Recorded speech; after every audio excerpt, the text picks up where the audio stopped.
Okay, this meeting's coming to order. This is the special board meeting for the Board of Registration for Professional Engineers and Land Surveyors. Today is October 17th, 2024. We are holding the meeting at Gonzaga University in Hemmingson Center, the La Sorta room, and on WebEx. I will start by asking for a roll call. Let's first go around the table, starting with Bryce. Bryce Dixon, board staff. Mackenzie Wereth, board staff. Greg Schieferstein, board staff. Dave Peden, board member. Mike Arney, board member. Kevin Fuller, staff. Marjorie Lund, board chair. Doug Henderson, board vice chair. Maureen Jackson, board member. James Wengler, board member. Bonnie Kramer, board staff. Shannon Busby, staff. Jill Short, board staff. Great. That's everyone in the room, online. I can't see the bubbles, so let's start with Chris. I know she must be there. Good morning, Chris Horton, board staff. Thank you. Mackenzie, can you identify? Yes, Is Elizabeth with us? we don't have Elizabeth yet, but I do see we have Miss Denise Castleman is online. Good morning, Denisa. All right. Anybody else? Oh, was that Denisa? Yeah, Denise, you were sounding a little garbled.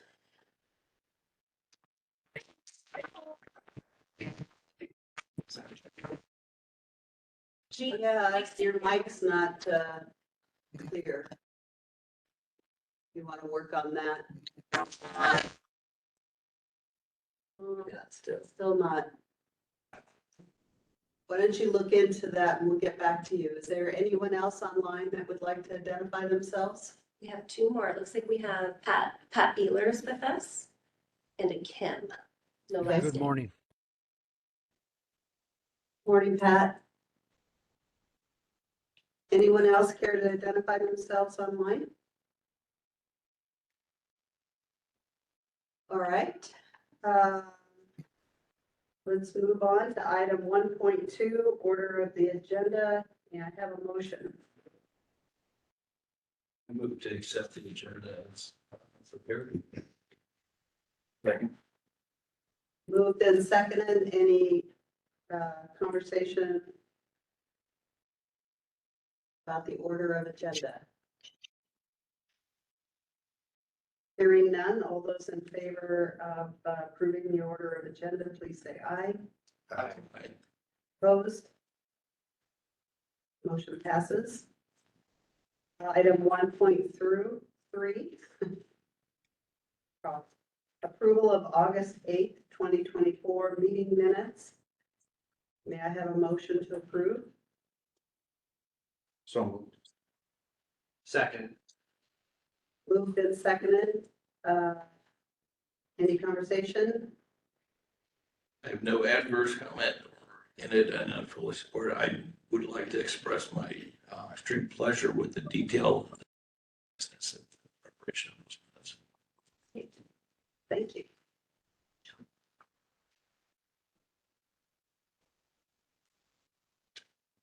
No other comments? All those in favor of the motion to approve the minutes of October 8th, 2024, please say aye. Aye. Opposed? All right, motion passes. Item 1.4, public comment opportunity. All board meetings are open to the public, and the board invites comments and discussion of the public. Individuals may give verbal comments during the public comment period with a 3 minutes allotted to each speaker. You may comment about any matter that is on our agenda, any matter that concerns you. Board meetings are not adjudicating proceedings nor hearings, so the board cannot accept or consider direct oral testimony in support of or opposition to any given complaint or application. Before you give comment, we encourage you to with the board's statutory authority. All public comments are subject to disclosure under the Public Records Act. Is there anyone who is general public online who would care to give a comment at this point?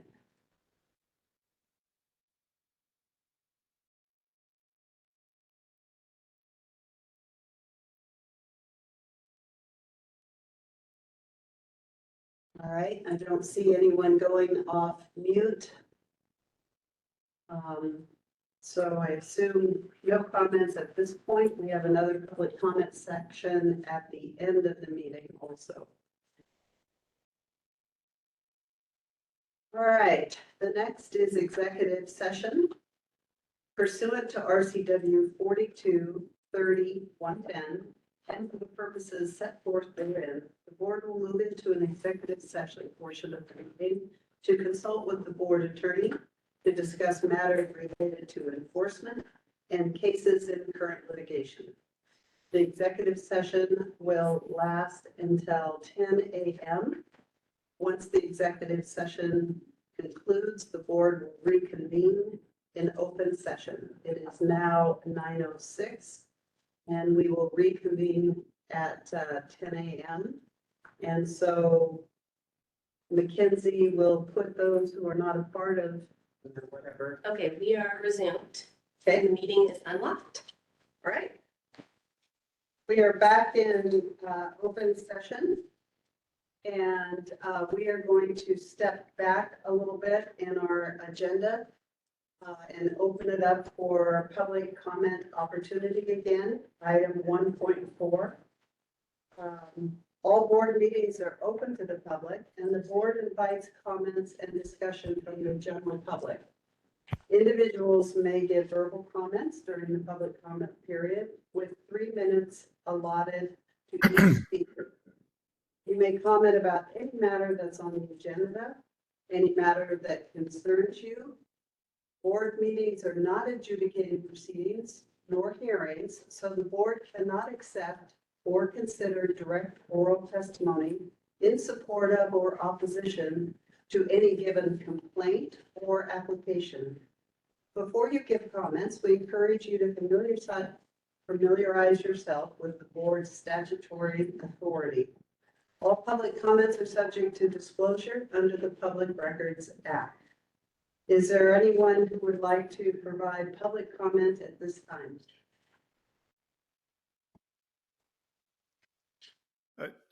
This is Leif Kirchhoff here. I assume you're asking me to speak up at this point. Yes, if you have public comment and you have 3 minutes, and we're sorry that our initial part of our meeting went so quickly that we were in closed session by the time you joined. So we're open to your comments now. Sure. So yeah, first of all, just I don't mean to belabor that, but yeah, I was on at 9 o'clock exactly. Actually, my browser history showed 8:59. So don't know what happened there, but technical issues. I wanted to address my comments to the board very quickly about a complaint I filed some time ago that was rejected against an engineer on Bainbridge Island, Mrs. Dale Hulk. I have concerns about that process, and I wanted to voice these in advance of another complaint that will be filed against Ms. Hulk shortly. Ms. Hulk was the engineer of record on a house that I built with my mother. Ms. Hulk was engaged to do structural engineering work on the house. And Ms. Hulk chose to testify against my mother in support of friends of hers who were the contractor in a construction defect dispute. I have a lot of concerns over the administration of the engineering rules. Ms. Hulk very clearly violated the conflict of interest rules in WAC 1962720. Respecting taking compensation for one party in a specific project and getting approval for engaging in work that's a conflict of interest. Ms. Hulk also has consistently refused to respond to inquiries violation of WAC 19627A30, number 6, about both her work on the project and the construction, the solutions to the defects which she testified to in court. Ms. Hulk lied in court. Ms. Hulk made statements in court which will be documented here shortly to not be consistent with code and not be safe. So Ms. Hulk has left my mother's house in an unsafe condition. Ms. Hulk has made statements to dismiss the responsibility from the contractor that made substitutions not consistent with her plans, leaving an unsafe project. And now, we've engaged another engineering firm that's very clearly shown that in addition to the violations of the code of ethics, she's now made violations amounting to malpractice. So expect that additional complaint from me within documentation from our new engineers. But I wanted to address this because if your board isn't prepared to uphold the rules, the written rules that are very clearly violated in this instance, that engineers are expected to adhere to, it really doesn't bode well for the state of the profession. So that's what I have to say. So I think hopefully that was under 3 minutes. Well done. Thank you so much for your comments. We appreciate you All right. coming to the meeting and addressing us directly. We cannot comment on any public comments during the meeting. Fine. Is there anyone else who would like to make public comment at this time?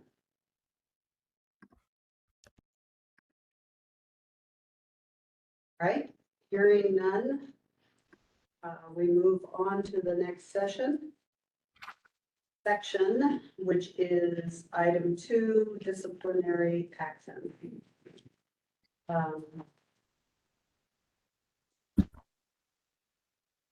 Case deliberation. Jill, do you want to start us off with agreed orders? Okay. So today we have 2 proposed agreed orders that we would like to present to the board. Our first one is number 2022-06-0883-00 LSV.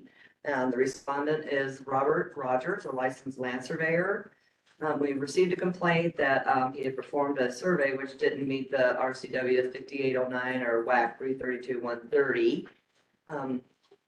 Mr. Rogers and the case manager and board staff met on 3 separate occasions to discuss the deficiencies on his surveys.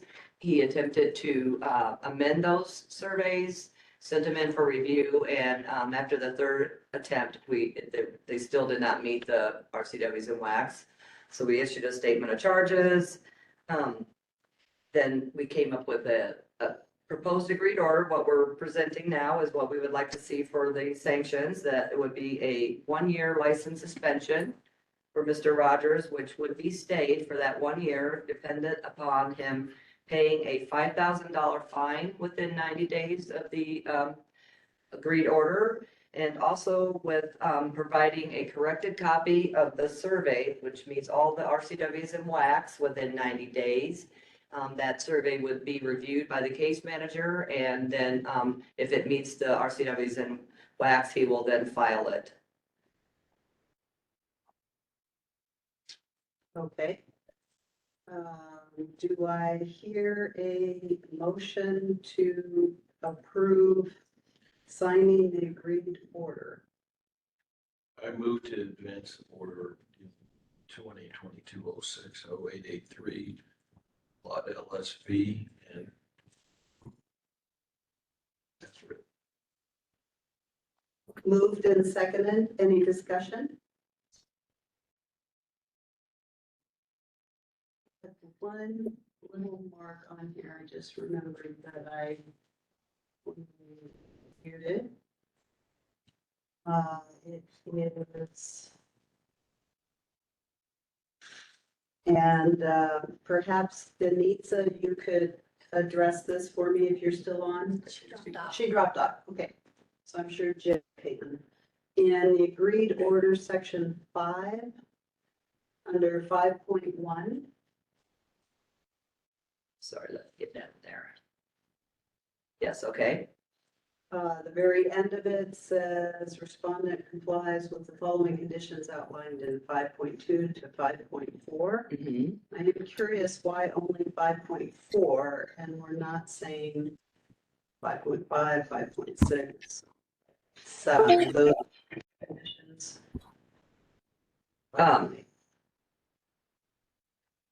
Yes, they probably are. And all I can say is that. Well, are they Because conditions because they're not related to the, Yeah, that's kind of stock language. yeah, there's standard like language that's on there saying that we have the opportunity to investigate any future complaints and he's responsible for, you know, any fees or anything related to that. So it is just standard. It's, okay, so the signature indicates that you're responsible for all of the items in the agreed order, correct? right. Regardless of whether this one line refers to, and some of the rest Yeah, of I think it's, Feels- that it deals with the state. You have to pay the Ah, fine, you have to do the Gotcha. state, yeah, you have to do Okay, state, yeah. right, and the others don't. Okay. Any further discussion? All those in favor of the motion to move forward the agreed for approval, the agreed order, please say aye. Aye. Opposed, I abstain. and one abstain. Motion passes. All right, we're adding item 2.1.2, another order. Jill? That agreed order number is 2023-01-0098-00 LSV. The respondent is Kent Huxell. He is an unlicensed individual. We have previously had a permanent cease and desist against this individual, which was going through an appeals court, but during the appeal of that permanent cease and desist, it was discovered that there was another incident of unlicensed practice, which was previous to the cease and desist. So we investigated this one. Then we met with the respondent, did a settlement conference. Our attorney met with his attorney and we came up with the following proposed agreed order. That Mr. Huxell would not seek licensure as a professional land surveyor, a professional engineer, or an on-site septic system designer for 10 years. 10 years from the date of the agreed order signature. He will not operate or own a land surveying, engineering, or on-site septic system design business for 10 years from the date of the agreed order. He agrees that he will not advertise to provide those services until he is properly licensed after the 10 years. He agrees that his experience previous to and through the date of the agreed order signature would not count towards licensure requirements. But any education that he had obtained prior could count if it's approved by the board when he does apply for licensure, if and when he does. He also agrees that he will, after the 10 years, he will apply and with the National Council of Examiners for Engineering and Surveying and get a record through them and will comply with all of their requirements. And they will also be notified by the board that the prohibition on his licensure for the 10 years. So he can go to any other state and get licensed. He agrees to be subject of compliance monitoring by a peer reviewer after he is licensed, which he would be responsible for all those costs. The peer reviewer would be approved by the board prior to this contract being drawn up, and he would also provide us with a copy of the contract, and then they would also provide us with reports on a quarterly basis. He agrees to pay a $5,000 fine and related to this last case. That would be paid within 12 months of the signature on the agreed order. Then the board would then suspend the $30,000 fine from the previous cease and desist for the 10 years, dependent on him complying with all of the terms of this agreed order. And if he does comply with that for the 10 years, then the board would permanently waive the entire $30,000 fine. The board also would agree that we would not pursue civil action in regards to the first cease and desist for that 10 years and based on him complying with the agreed order. That's it. May I have a motion for this agreed order? So moved. Second.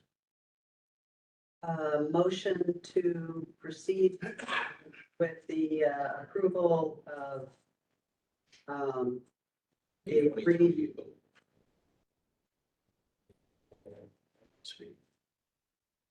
I will repeat that for agreed order 2023-01-0098-00 LSV. Has been moved and approved. Any discussion? Moved and seconded. Seconded. Collect, just a minor observation. This does not prohibit the respondent from owning said surveyor or engineering firm as long as he has an appropriate designated party. It does prohibit him from owning and operating a business for 10 years. It does. Okay. Yes.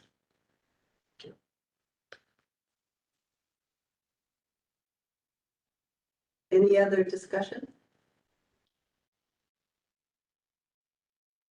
All right, all those in favor of the motion, please say aye. Opposed? And I abstain. And an abstain. Thank you. Okay, Jill, I believe we have a case closure we're going to look at. Yes, we do. Thank you. We have one recommend closure, and the case number is 2024-02-0418-00 and Ms. Lund, you are the case manager. Okay. The complainant, a builder, hired a licensed professional engineer to provide structural drawings for a residence based upon architectural drawings purchased online. The residence is located in a subdivision in the city on the Washington coast. The complaint summary states, and actually I'm going to read the complaints and the facts together instead of separately. So the facts are going to be that the investigator has contacted the complainant, respondent, and city inspector for over a few months and received additional information that's been reviewed by the case manager. This includes the following from the complainant. We received structural drawings sealed by the respondent and dated 1/22/22. Architectural drawings dated 2/4/19 without an architect's seal. Structural plans and calculations for the same residence sealed by a different engineer and dated 1/24/24. From the respondent, the investigator received structural plans, same as what was received from the complainant, and a detailed response letter to the allegations. From the city, we received permit records on file that included various permit forms and review comments, architectural drawings, same as those from the complainant, structural calculations sealed by the respondent, but no structural drawings. This is going to be a little. The case manager has determined the following facts from the information provided concerning each of the complaints noted. Complaint of falsely claimed to understand codes and requirements for the local jurisdiction. The case manager determined that design loads and code requirements indicated on the respondent's drawings appear appropriate for the local jurisdiction. For the complaint, submitted a plan filed with mistakes and unneeded items to create confusion. The case manager determined structural drawings contain many generic framing details that indirectly apply to the conditions for the project. It is common for residential plans to contain typical details for concrete foundations and wood framing, and the details shown are appropriate for residential construction in high seismic zones. Although the details are common, these drawings include more extensive details and schedules than usual for small single-family residential construction. The number of pages of details may make it difficult for the contractor to easily determine the appropriate details for construction. Of the complaint, promised to alter plans for permitting and planning but never followed through. The respondent provided a timeline of his submittals and communications. It appears to match the dates of review comments from the jurisdiction. The date on the permit set by the respondent is prior to the first permit date. The second set of structural drawings are dated with the date after the permit. That was the second set of structural drawings from a different engineer, dated with the date after the permit was issued.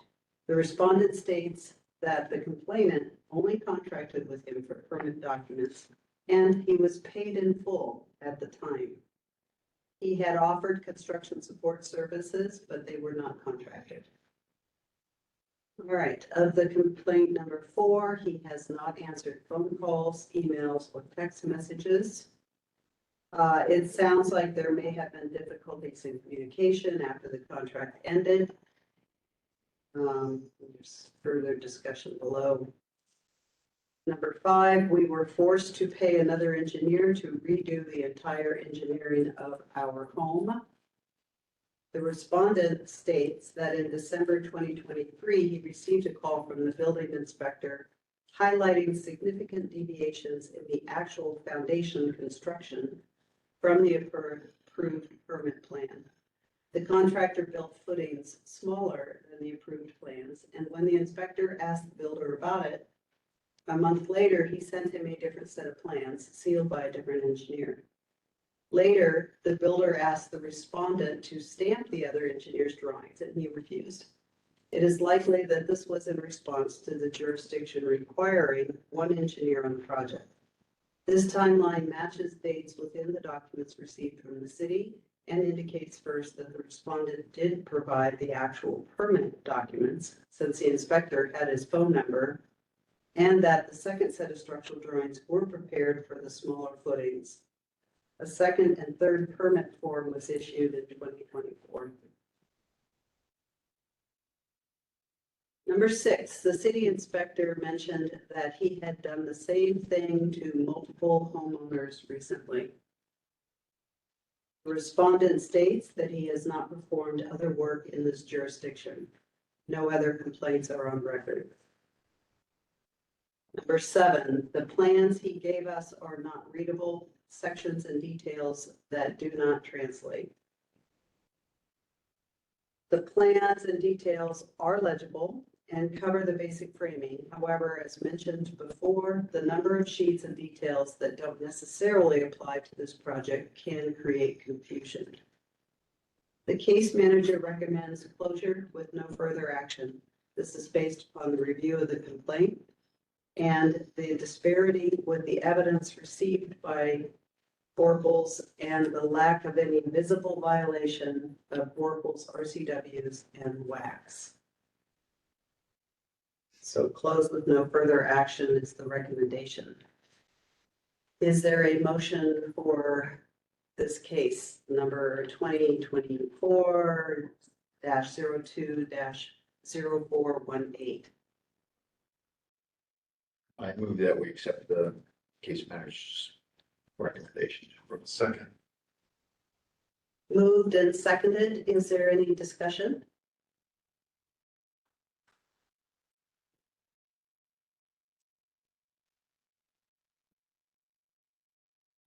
Hearing none. All those in favor of accepting the case manager's recommendations for case 2024-02-041-00 please say aye. And opposed? And I abstain. All right, is there any other case deliberation? No. Thank you, Jill. Item 2.2, disciplinary report.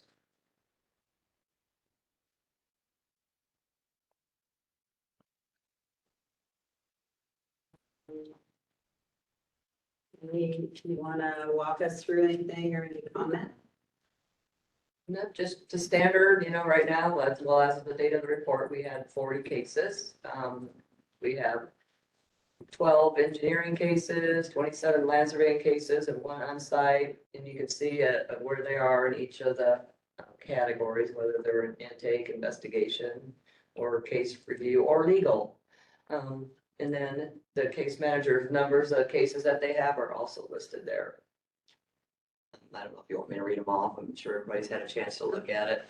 Anybody have any questions for Jill or comments? I've got a couple from Aaron. He sent me some. I would just comment on scale, that bottom right. It's flat, you needn't have them in non-integers. Yeah, well, sorry. Again, that's not my bailiwick self, but I just fill the numbers in. I'll fix it, Doug, thank you. I don't know why it was done that way originally. Halfway done. Okay, so the comments I have from Aaron, he is looking at the totals for intake and investigation and asks if these have been assigned to a case manager. Not at this time, no. Okay. Then he also points to the 0 total under his name in the case manager review and the 3 cases for Walt Dale. And he says, why are there no cases here? Pro tem should only be used when necessary. I'm assuming those are older cases that. There are cases that have the same respondent, and that's why they went to the pro tem, because he was originally signed the first Okay. one. So that's why it looks like he has a lot. It's not because we're trying to use the pro tem, it's the same respondent, and that's how all cases are handled. If a case manager has one that's a respondent, they get any future complaints against that person. Great. I'm assuming he will listen to our recording or I can report back to him about that. That's great. Okay. All right. Any further comments for Jill on the disciplinary report? I am going to suggest that we take a short coffee break. And it is 10:27.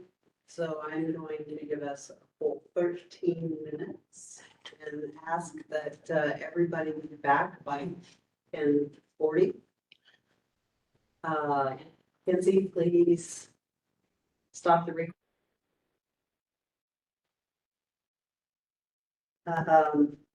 Board of registration for professional engineers and land surveyors. We are back in session.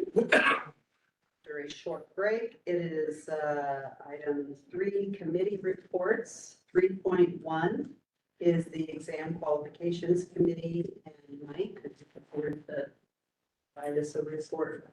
I'm as prepared as I'm going to be. Okay. The EQC committee met initially on October 9th, 2024 at 9:30 a.m. virtually and in person. Present with the full committee, myself, Mr. Wangler, and Ms. Jackson. Support staff, including Ken Fuller, Vonna Kramer, Jill Short, Mackenzie Warrett, Elizabeth Lagerberg present. We have one guest, Patrick Champion. We discussed the following topics, the first being decoupling of examinations. specifically for the PE and the PLS. The committee discussed the decoupling of the PE and PLS exams only. SE decoupling discussion turned to the structural committee for discussion and consideration. The EQC committee feels that the structural committee is better capable, given their expertise, to have a discussion about whether or not the SE exam should be decoupled. We do have a recommendation to the board to move forward with a approval of decoupling the PE and PLS exams. We discussed this at the last board meeting. There was no formal approval by the board to move forward with that decoupling process. Secondly, we discussed the PE by comedy application review. And there were two PE applications. The first was an application for PE by comedy. The applicant is a professor who also possesses practical work experience from the very early stages of his career. However, the applicant faced challenges in obtaining verifiers from that early period to document that work experience. We're talking decades ago, as they were no longer available for him to contact and get that verification. To address that issue, the applicant provided a detailed written timeline outlining the early portion of his career for the committee's consideration and review. Following discussion and review of that documentation, the committee recommended approval of that PE application. There was a second PE application. This was an initial licensure application. On the 9th, we reviewed that, but based on our confusion as a committee about the documentation provided, additional review time was requested at that time. We met again on the 16th, yesterday, here in this room on the Gonzaga campus. We reviewed the foreign experience application for consideration for PE by initial license. The applicant in this case took and passed the FE in Oregon and the PE via JPEC, which is the Japan analog of NCAAS. The experience provided seems to be more project management than construction management than engineering experience. We asked staff to request the applicant to submit additional information showing engineering specific experience, and also to offer to have a phone call with the applicant, Director Fuller, and committee member Mike Harney, myself, to discuss what we're looking for and what should be on that experience form for a review.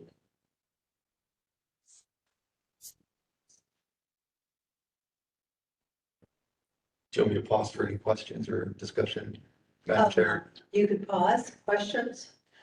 I have one question on the first review you described with the extended period. Was this someone who was applying for examination or for direct licensure? And otherwise have they done an examination before? They have. It was licensure by company. Thank you, sir. Any other questions? Okay, continuing, based on an action item from the board, last time we met, we reviewed the PE application for possible language updates. Based on our discussion, we're recommending minor language changes be made to the PE application materials.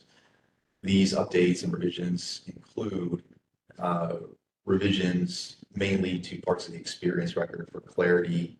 Specifically, in the experience record, as it currently is formatted, we require that all experience post-bachelor's degree is accounted for, whether it's relevant to their licensure or not.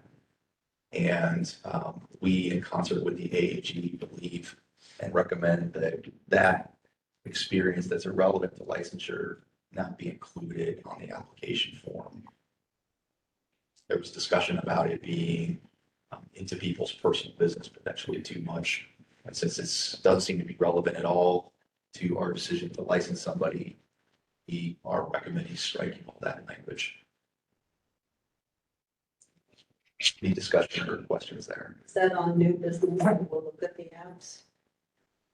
The forms, do we? No, not yet. Not yet, so that will be Everybody next haven't been made yet. meeting. The board will review the forms, or do we have to approve them, or? No, you do not need to approve them. Okay, so this is moving ahead. I have a question about verifiers. Remind me, how many are requested for the PE? I mean, verifiers. Do we have verifiers, verification of employment of? I think it's just Just one one. work experience period. Correct, unless they've had multiples within their 4 years, then they can use multiples, but if they've only had one during that 4 year period, then they only need to provide the one. It is one per work experience? Correct. Okay. Reason I'm asking, recently with the SC comedy application, person probably had 30 years of experience, but the verifier was from 20 years ago. Right. And that doesn't seem right. We should have more current verifiers, and maybe that's only an SE issue, not a PE issue. We may want to. That's true. I guess for our understanding, maybe I'm the only one here that's not understanding in this particular case. This person was trying to document 30 years of experience, but the verifier could only document the first 10 years of that experience. Right. Well, It seems like that's an incomplete application. No, it's different because with the structural, they're verifying the work product on certain projects Right. as opposed to, well, and I guess the years too, because you have to prove you have at least 2 Yeah, additional years of resident experience. So And it it's was- both. it was 20 years old. And I'm also suggesting we make sure we're more in alignment with NCWS because I think you've got to have more current verifiers for an NCWS record, which we don't seem to require. If you're not on an NCWS record. And maybe this is just SE, that's why I can't remember the PE. Yeah. I think for PE, you can correct me if I'm wrong, Lana, but I believe for the PE license application, we require somebody to vouch for and verify the full Yeah. experience period that they're asking to be considered in their application. Is that correct? Right, so with the PE application, it's general information. It's, specific A through, was it F, H, I think, specific categories. Whereas with your structural application, it's specific projects. So those projects that are being verified are being done by that specific verifier during Yeah. that specific project. It is definitely something with the structural committee we can look at on that, changes maybe within that I application. think we will, yeah. But yeah, the next, Mike's probably gonna say this next, but there's another update that we're also doing to the PE application based off of the supervised language of the verification. So maybe that's something else that we could look into with the structural application. Okay, Well, thank you. I just also, from a legal perspective, I want to make it clear that there is discretion. There's some amount of board discretion on these, and you don't want to, be too specific and somehow limit yourself to decisions that you might not want to make. So, for example, in the last license case for the engineer applicant who was a professor, I think, they did accept the old experience based on his situation. So you just want to make sure that you don't put too much in your wax, for example, or on the application that would limit you in considering, circumstances. So that's my comment. Understood. Any other questions? Up to the stage. The second issue that we discussed as to revisions to the experience record, as Vana suggested, had to do with the language regarding supervision. There's language on the current application form that states it asks the verifier to vouch for work that they supervised, or if they're the applicant's supervisor. Tell me if I'm getting it correct, right? And there was confusion on Marie's part personally, and I agree with her. In some of our organizations, particularly larger ones, you may have an engineer who is looking for their experience to be verified, who has a administrative supervisor who's also an engineer, but they may not always work with and supervise that person's work experience directly. So we're looking to clarify that we're looking for that person, the verifier, to have supervised the applicant's work, and not necessarily supervised the applicant administratively. Did I get your issue correct? To try to get away from the term supervisor and say supervise the work, you know, to stress that it's not necessarily who they report to, who's supervising their work. We're not looking, in other words, we're not looking for the person who signs their timesheets, but we're looking for the person that was in responsible charge of their engineering work. Anyway, so those are the two revisions that we're recommending. It sounds like that's on the coming attractions list. I think when the board accepts your committee report, then it's approval to go ahead. Okay. Understood. We also took a look at 2 state exam results. First being the PLS. The cut score in this case was 28 out of 40. There were a total of 38 examinees. 20 passed, giving a pass rate of 54%. Secondly, the on-site state exam results, the cut score was 82 out of 100. There's a total of 19 examinees, 6 passed, and out of those 6 who passed, 4 of those were designers and 2 were inspectors. The pass rate overall for the on-site and state exam was 41%. We have the following action items as a committee. Upon approval from the board, moving forward with decoupling the PE and PLS exams, the committee will begin reviewing language in 1843 concerning decoupling to get that language correct. Next, the committee, per Madam Chair, is to consider utilizing this California seismic exam for all civil discipline licensees in the state of Washington. Third, committee is to consider using an attestation on the application form for initial or comedy applicants, stating that they are aware of and will abide by Washington State and other applicable jurisdictional building codes. And then last and associated with the PD application modifications or revisions that we just discussed, staff will send a mock-up of that application language updates. That's it for review. Any other questions? Can I just add one thing on your action item 1843 language for decoupling? Also include whatever attestations we need to give to NCAAS for the or what we're expecting of applicants. So Vonna, I think sent, or they sent to us what a lot of different states attestations were. I have the required experience to take this exam, or just I've got the education and going to sit for the exam. So we have to have something on the NCAAS. And right now, I think we say you got to go through our application process before you get approved for the exam. So that's going to have to be changed. Correct me if I'm wrong, but aren't those attestations, I thought, were only for us to put up with NCAAS if we were changing all the rules right away? Well, everybody That was goes on and sees what a state attestation says. And so there's something for us there now, which I can't tell you what it says, but it must be turned in an application to the board. Yeah, it says, yeah. Yeah, and so that's gonna have to change if we're changing that approach. Would it be best, Associated with, sorry. would it be best to have that in WAP and not in law?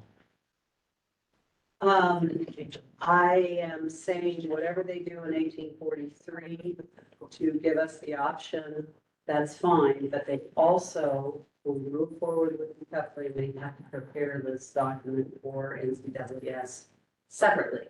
Okay, so whatever. Elizabeth. Okay, Yeah. Elizabeth. Yeah, I just wanted to say that I think at this point there will be a lot to do, but first we just need the board to say yes, we want to do this decoupling. I think that's where we are right at this point. I think that's what we decided, Elizabeth, is that we need that approval to move forward with any Yes. of this. So before we start talking about what needs to happen, I think we need that approval. Okay, so that's on new business. So also on, I guess, a question on your,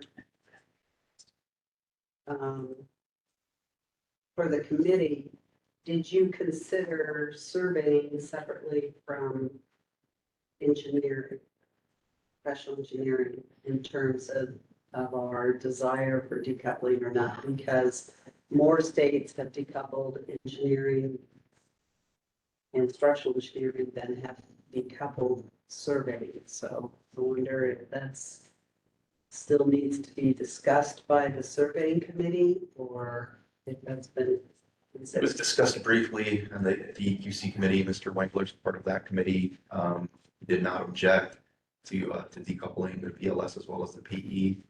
Whether it's been discussed further at the surveying committee level, I have no knowledge as to whether they have an opinion. I believe we discussed it at the survey committee meeting, but I believe, since it's going to 1843, there'll be a lot of comment input, so. And I think we decided to let at this meeting, we decided to let the structural committee decide, but again, I could be misremembering. Structural or the surveying committee was with EQ. Sorry, surveying. Excuse me. So that they would recommend separately. Again, I could be misrepresenting. All right, so an action item would be to coordinate with the survey committee as well. Then, Yeah. And yeah, I agree. It's, we could say, let's proceed in that direction. But there's going to be issues along the way. I assume that we'll cover this during new business later since it's on the agenda. But I think it's at least the EQC committee's position and recommendation that we not move forward with trying to draft new 1843 or other language until we have approval and direction from the board to decouple in the first place, whether that's just for the PE or the PE and the PLS. It'd obviously be a lot of time misspent. Okay. Anybody have other, I assume we're done with your action items. You assume correctly, Madam Chair. Anybody have any other comments for my committee?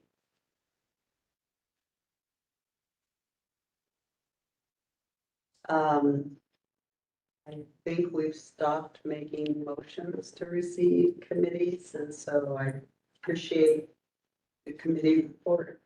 Thank you. You're welcome. Okay, survey committee.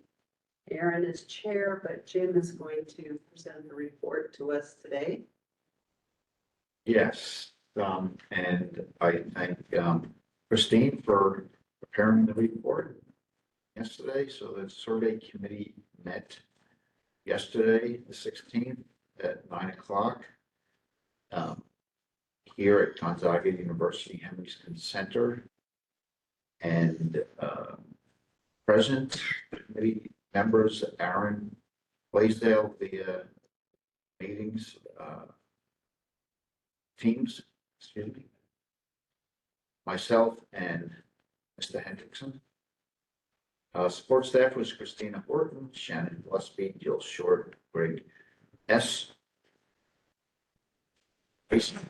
Dickinson, Mackenzie Werrett, Bonnie Kramer, Ken Fuller, and Elizabeth Blackberger. Guests were Tom Barger, David Eisenhower, Pat Beeler, Walt Dale, Dennis Studeman, Joe, we don't know his last name, and Paul Galli.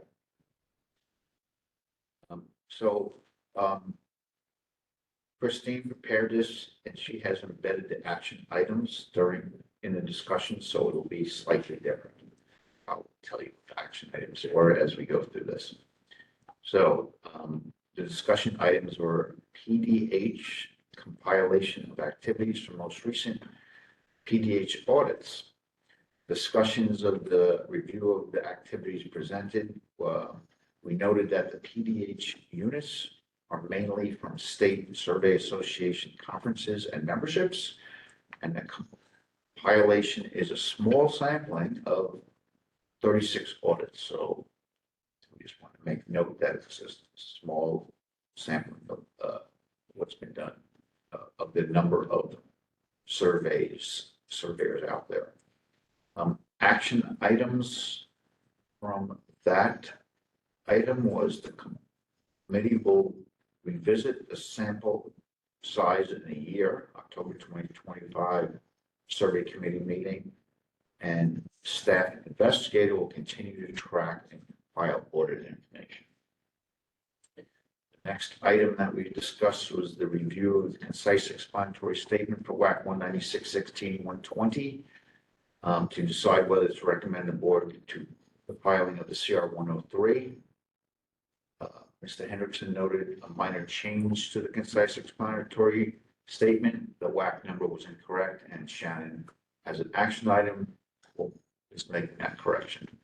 Another action item was the committee agrees to recommend to the board at the special board meeting today, at this meeting, that the CR 103 be filed. Also, the staff will post the notification of the filing of the CR 103 and the estimated effective date of the WAC, change to the local website, and send out a message on constant contact to the professional land surveyors that are licensed. Aaron asked that this WAC change be part of Board of Health's presentation at the annual conference of the Land Surveyors Association of Washington, which will be early next year, February, March. Next item that we discussed was the PLS state exam project update. Chris ordered that the agency will not proceed with traditional beta testing of the two new PLS exam forms. Instead, a subject matter expert group separate from the exam writing SMA group will be formed to verify the exams and exam item questions. There was discussion about the process and how to make it successful. Aaron asked if an option of using a pretest method for exam items be added to the current draft exam policy that staff is working on, and Shannon said that she will add that in. Questions from a PLS, this is the next item that was on discussions. A question from a PLS about monuments. Both Aaron and myself stated that there was nothing in the RCW or WAC that prevented a land surveyor from using a cap or washer with this PLS number and name on it as a control point. So the question was, people were using rebars, their license number on it, as a random control point and not showing it on a record survey. So that can confuse the public as, is this the property corner? What is this? But there's, and then, so the question was, are they allowed to do that and not show it on a record survey? And there's nothing in the law that prevents anybody from setting their PLS number on a random control point. So that's what we reported back. Attendee stated that they are seeing more of this in the field, and everyone uses control where it says control cap on the cap itself. So as an action item from this, Tom Barger volunteered to write an article for the board about best practice pertaining to this. Okay. Aaron is working on a written response to the PLS that presented the question at the committee, and as an action item, the other committee members will review, and the final draft will be sent to Chris Horton so that it can be put out on the board post letterhead and forwarded to PLS. We did not discuss the strategic planning items that were on every discussion topic, so I'm not going to go over them.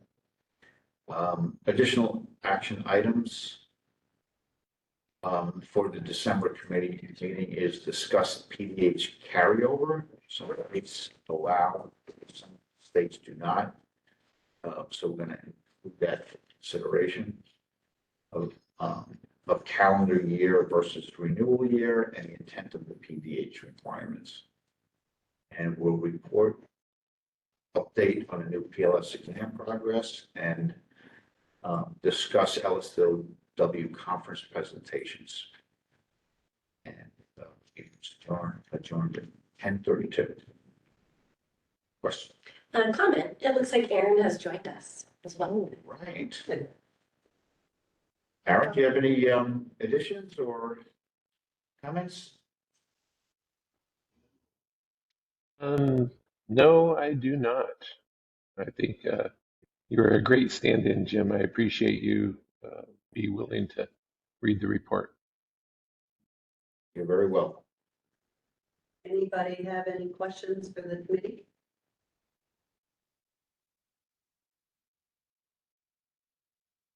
All right, thank you. Committee report received. Thank you, Chris, for helping. Of course, anytime. Is the executive committee. And I will read the report. The committee met in this room yesterday at 10:45.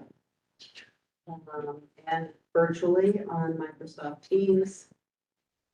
Committee is myself, Doug and Dave, support staff, Shannon, Ken, Christina, Elizabeth McKenzie, Jill Short, Donna Kramer, Bryce Dickinson, and Ian Shelley also joined us from DES as our financial consultant.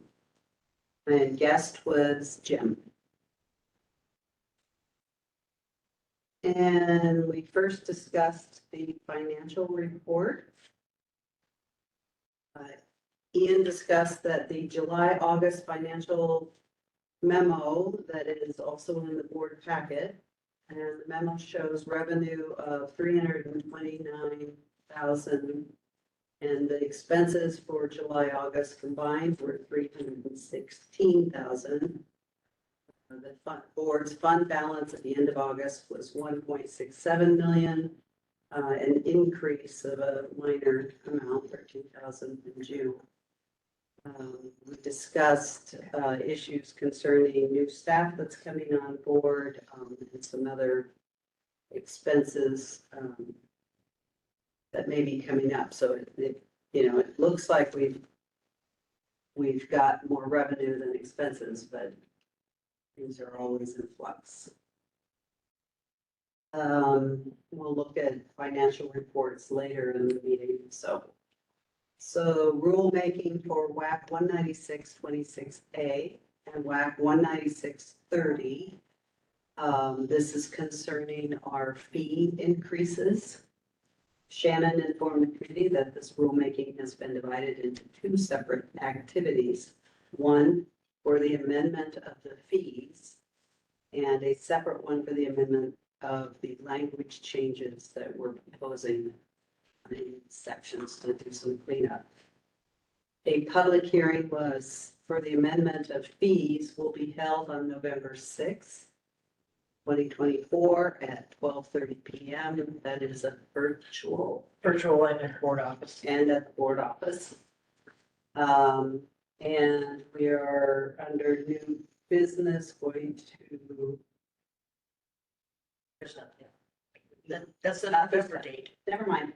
So under new business, we will look at a November date for a special board meeting so that after the hearing and after Shannon has some time to make any amendments that may need to be changed due to the hearing, that then the board can come together and approve moving to a CR 102 for the amended language.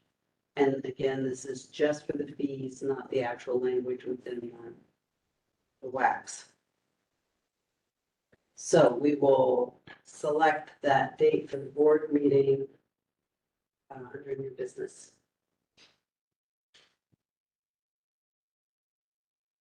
Oh, and that moves it to CR 103. Right. Right. All right. Um, Then Shannon is also working on some rulemaking for changing pronouns, which we approved previously as required by. Yeah, it was originally filed, it was originally filed as an expedited rulemaking, which means you can go in there and change things that really don't change the meaning of the rule. It's just click, typos or whatever. So we had a petition to change our pronouns to gender neutral.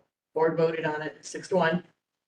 And we sent out the 105 and we received objections. When you receive objections, you file it as a 102 and let them have a public hearing about it. That's where we are. Public hearing in November. So a public hearing will be held on November 20th, 2024 at 12:30 p.m.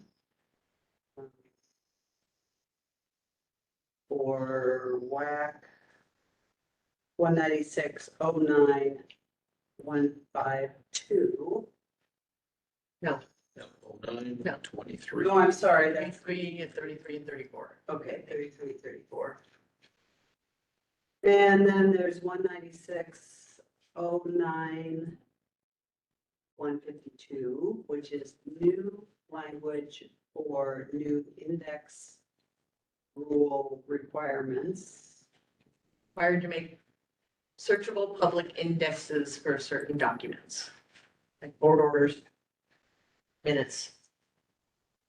And so not only are they preparing the searchable index, but we have new language in our WAC to define that. And that we will be looking at in item 4.1. Then we had a director's report from Ken and Chris and Mackenzie. Greg was not in the room at the time. He was assisting Mike in a presentation. Ken informed the committee that the investigator 4 position to support Jill in transition has been filled, and it's Randy Garcia, who will begin next week. He is with DOL and had worked with us when we were part of DOL, so we're very excited to welcome Randy on board.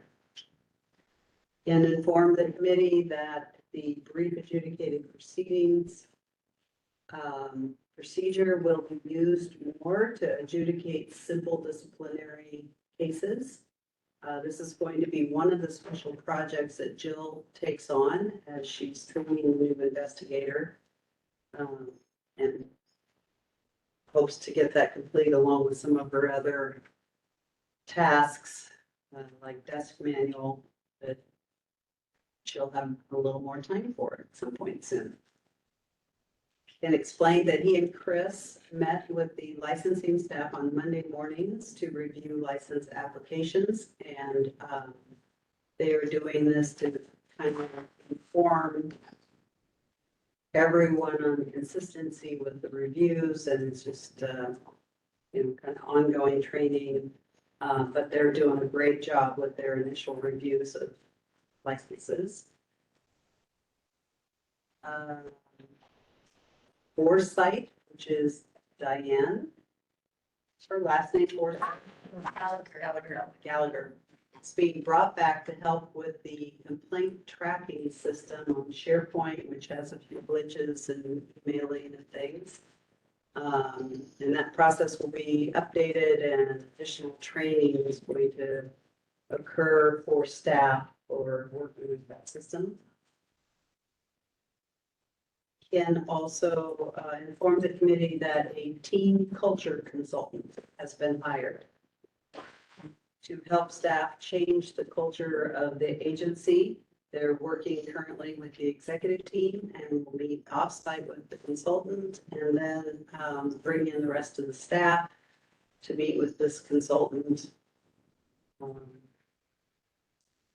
moving forward, and the board possibly too. As a legislation update, can inform the committee that things are going well with a couple of legislators who are helping support us as we move our RCW proposals ahead, and that's Representative Walters and Senator Leas. Agency is moving forward with a contract to hire a consultant also to kind of help us with lobbying so that more legislators know of our existence and what we can help them with, and be able to provide more support. That contract's going to run through June 2025. Chris informed the committee that an individual has applied for the PLS board position currently held by Jim Wengler. This individual is a dual licensee, both PE and PLS, and he works for a county in Eastern Washington. He's making application for that position.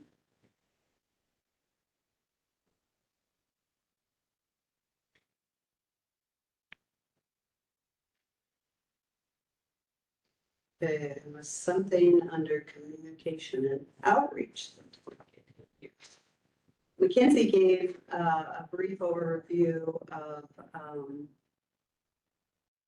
the communication report in our packet, and what didn't get mentioned, which of course I don't have in front of me, is that our booth for APWA won an award. Greg, can you tell us a little more about it? Sure, this was APWA in Kennewick last week. It's only the second time we've been out with our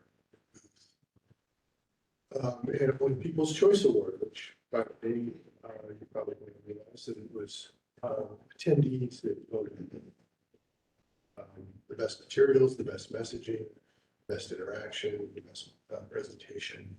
We were quite shocked. I didn't know that there were awards for that. They came by and awarded us a plaque, and Doug was there when they came by as well. But so we're energized by that, of course, and we've got other opportunities coming up. So. I want a round of applause for Greg for, I mean, just where we are now with our outreach program, compared to, a few years ago when we talked about it. It's great, Greg. We really appreciate it. Thank you. I should have mentioned there were about 400 people we estimated came through. And our messaging there was monument preservation. And beyond that, it was questions about licensing and answering questions about our new website and some of these things beyond that. And also really, it was an opportunity just for visibility of our agency. Many people, even though they're licensees, didn't really make the connection until they saw us. Oh, that's you. Okay. So yeah, that was great. Getting the kids in the survey. And getting kids into surveying was a big part of that as well. We had we get kids into survey group. We had comic books from them and stickers and coloring pages and things to help encourage younger kids from grade school. There were a lot of parents there that took those materials back to their kids to hopefully get them interested. Yeah. So I wish there was some way to track that. There were hopefully some seeds. Well, Jill's sticking around for 10 years to help us with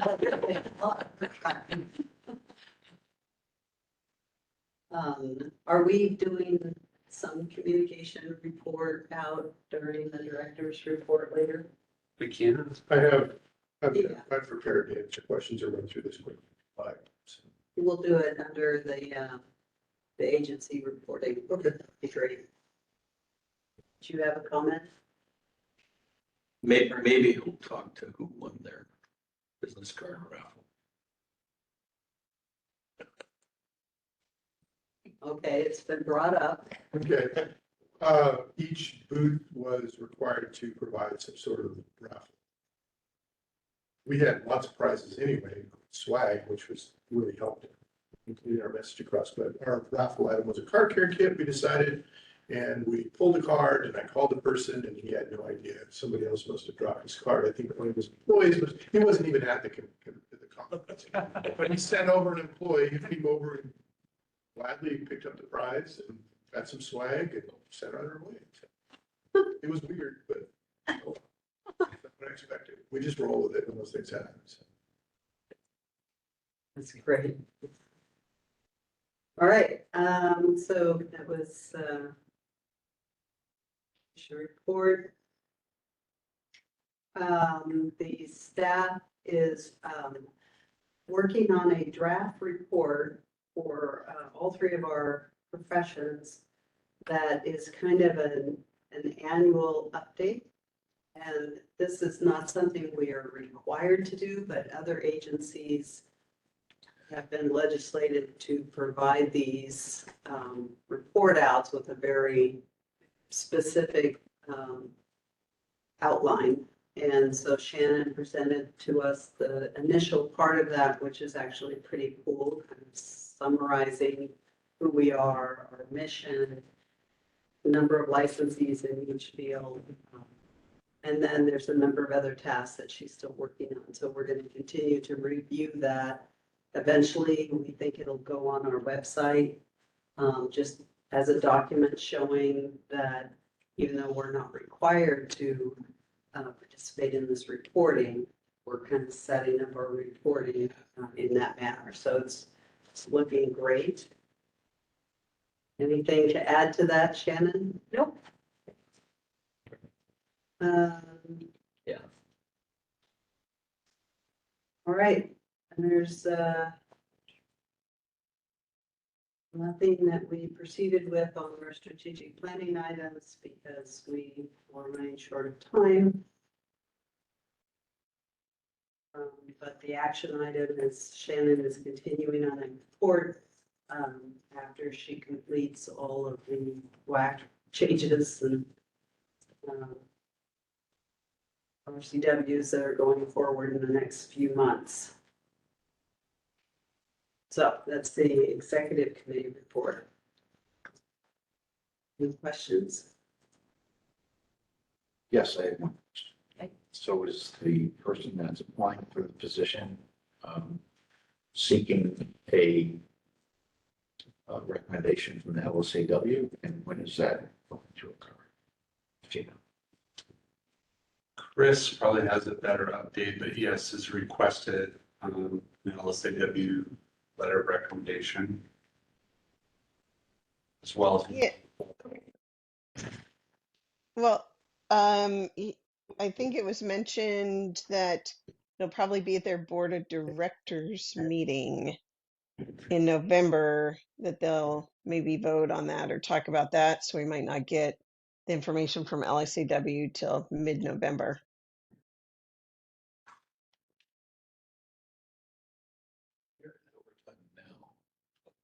Okay. Jim's gonna go lobby the board. All right, anything else for the executive committee? Okay. Received.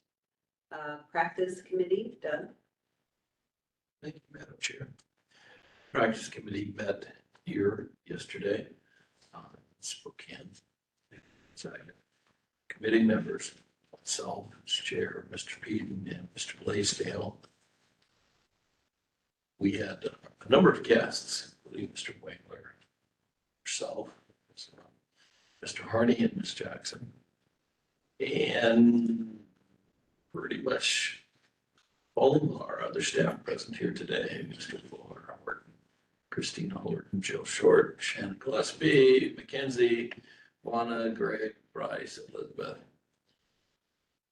That's a good chunk. Anyway, the good part is we looking at the complaints and administrative closures and compliance issues. And we have most of those already in your packet, which we've got actually a relatively low throughput on complaints. We've got 14 complaints received, 5 of them in engineering, in surveying over this last period. And during this period, we did not require any administrative closures in engineering, surveying, or on-site. The compliance monitoring, you've seen these, Mr. Huxell and Mr. Horna, currently still on compliance monitoring. Mr. Huxell's case was dismissed at the end of August by the Supreme Court. And that was pushed back, and Elizabeth may clarify language, but basically sent back to the originals. No, that's a different case. But it was dismissed. His complaint that he wasn't able to get things in time, so it was dismissed. Mr. Horta is Mr. Morta. I think I was channeling old Star Trek. The Horta. I don't know if you're a silicon-based creature. Okay. Mr. Morta is in compliance with his board. Two others on our non-compliance report, Mr. Hawkins and Mr. Baj, are still there. With no actions or changes. We followed up on the actions of the August and identified disbanding of the 1843 task force based on the discussion in August. I will talk in a moment about actions forward that are now just a PC bailiwick. We looked at the disciplinary timeline report, and there were some recommendations for edits and appearance. And the committee members will be each talking to staff about some edits they'd like to see. And that report will be put in a hopefully clarified form on the SharePoint, or it's SharePoint as a resource. So as far as recommendations to the board, the PC does not have any actions moving forward to the board here today. But we've taken action items forward that we're going to be working on, like draft legislative language for 1843 regarding some of the like professional terms that were driven.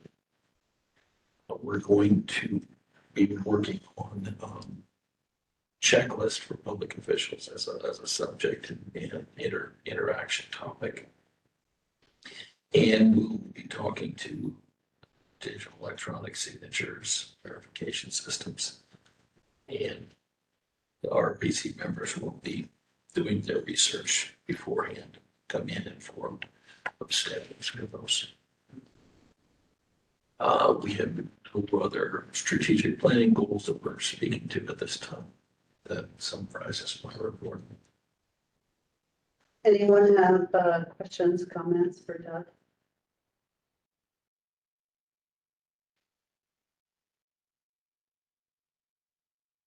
Okay, report received, thank you. Structural committee and on-site committee did not meet during this time period, so we are completed with committee reports. Moving on to new business. We're just going to charge right ahead unless anybody needs to stand up and run around. All right, so 4.1, approval of CR 102, WAC 196, 152, the indexes. There's a new section and it's in your packet.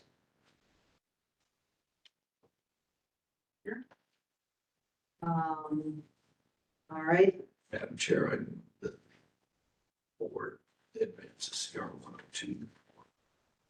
WAC 196. 196. Oh, sorry, I dropped it on my own notes. It was 152 indexes. Thank you for the motion. And second, is there any discussion? Do we need Shannon to kind of run us through these new sections a little bit? Okay, well, Just tell us why there's new sections like you did in the executive committee. okay, so we're required, I gave you the laws below. What requires us to file our indexes and make a rule about indexing. We're required to have searchable indexes of board orders. We're doing board orders, policies, and minutes. Those are the only public indexes that I think we need to make, because we don't, there's a whole section, a whole different things you have to make indexes for, but we only use those three, so. So all of our policies will be in there, even though they're repealed. Oh, all of our policies, even though they're. It'll say repealed, because, well, it actually, it'll list them, because we have them, and we have an index somewhere of it, of what our old policies were, because we had 51 at one time. Now we're down to 2. Can I ask, We used rulemaking very effectively for those. Yeah. may I ask council, is that After something that is, 1990, I'm sorry, anything after 1990, basically.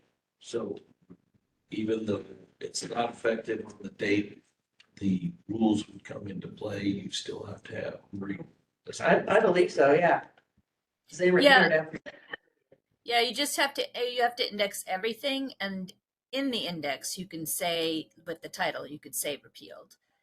But yeah, everything has to be listed, that it's like a history, providing a history in case anybody's interested. Thank you. Does this go on our website or is this on a state? It'll go on our website. Just our website has the index and we maintain it. It will. It will, yeah. So certain policies that we had were repealed, but not put in. And it's not gonna confuse some people, or it's too, It might. I okay. mean, I don't know what to say. We're gonna try to figure out the repeal. I have the repeal date on most of them. I have to go back and look at some minutes, but I guess if you wanted, we can make the index. We just have to list certain things like the date, the name of the policy, and then I think we're gonna do the repeal date. If you want, I can say put into whack, and if it's not, it's not. I mean, I'm thinking about internal surveying. so am I, yeah. People are gonna use that like, okay, where did this go? And why did it? go? We could put a little explanation if you would like. If we can't explain it. I don't know if we need to or not. And this is indexing. What the requirement is to index it, not to explain it. So, Well, so Maybe. policy statements. So I think we're gonna be ending up having to put those policies up. You know, we have repealed across as PDF. Would it make? Oh, so the PDFs have to be on our website I too? think it says policy statements. Elizabeth has her hand up. Elizabeth? yeah, so it's the same with WACs and RCWs, that if you look up a WAC that no longer exists, it'll still be there. But it'll say, it doesn't say repealed. I can't remember the language, but everything is still there. But they don't contain the language. So it doesn't, if it's been repealed, it doesn't contain language. It just says there's this and it's been repealed. So. But there is in the wax at the bottom. Right. That you can click on. But it doesn't say why. And I don't think you need to say why. But do we need, should we, so people don't call you guys up every 5 minutes and ask you, what happened here? Or why is this repealed? I mean, you could, it's hard to, you couldn't explain all of them. Right?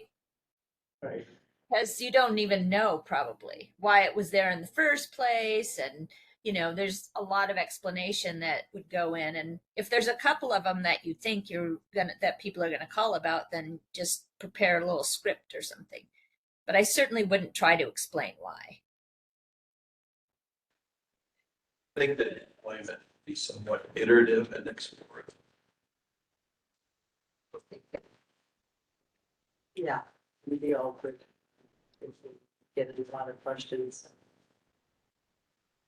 All right, any other questions, comments on the rule language? I mean, the indexing. Which, With a 102, we are proposing language. Right. To public comment.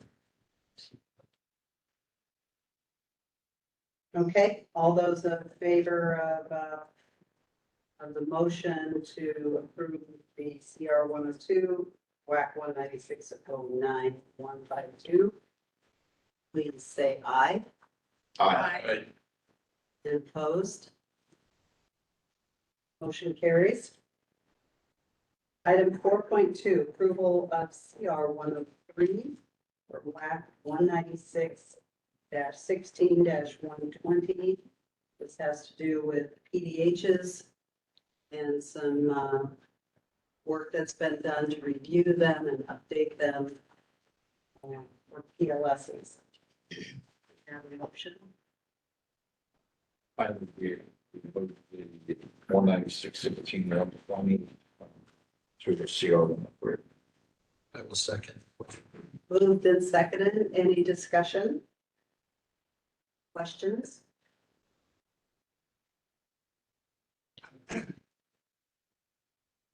I just wanted to comment, I like the limiting of certain categories that you proposed. I think that's a good thing.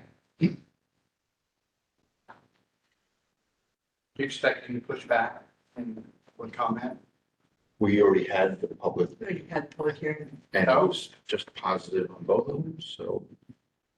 Great, no negative comments, so that's why it's 103. So tell us what a 103 is.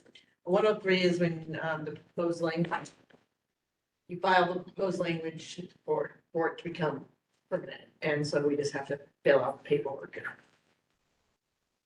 Let's see how many sections were amended, how many.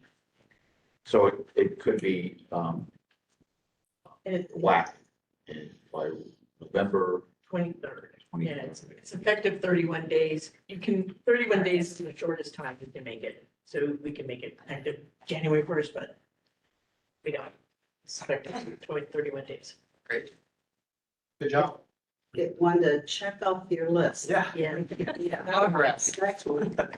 Meeting All we're right. at. All right. Any further discussion?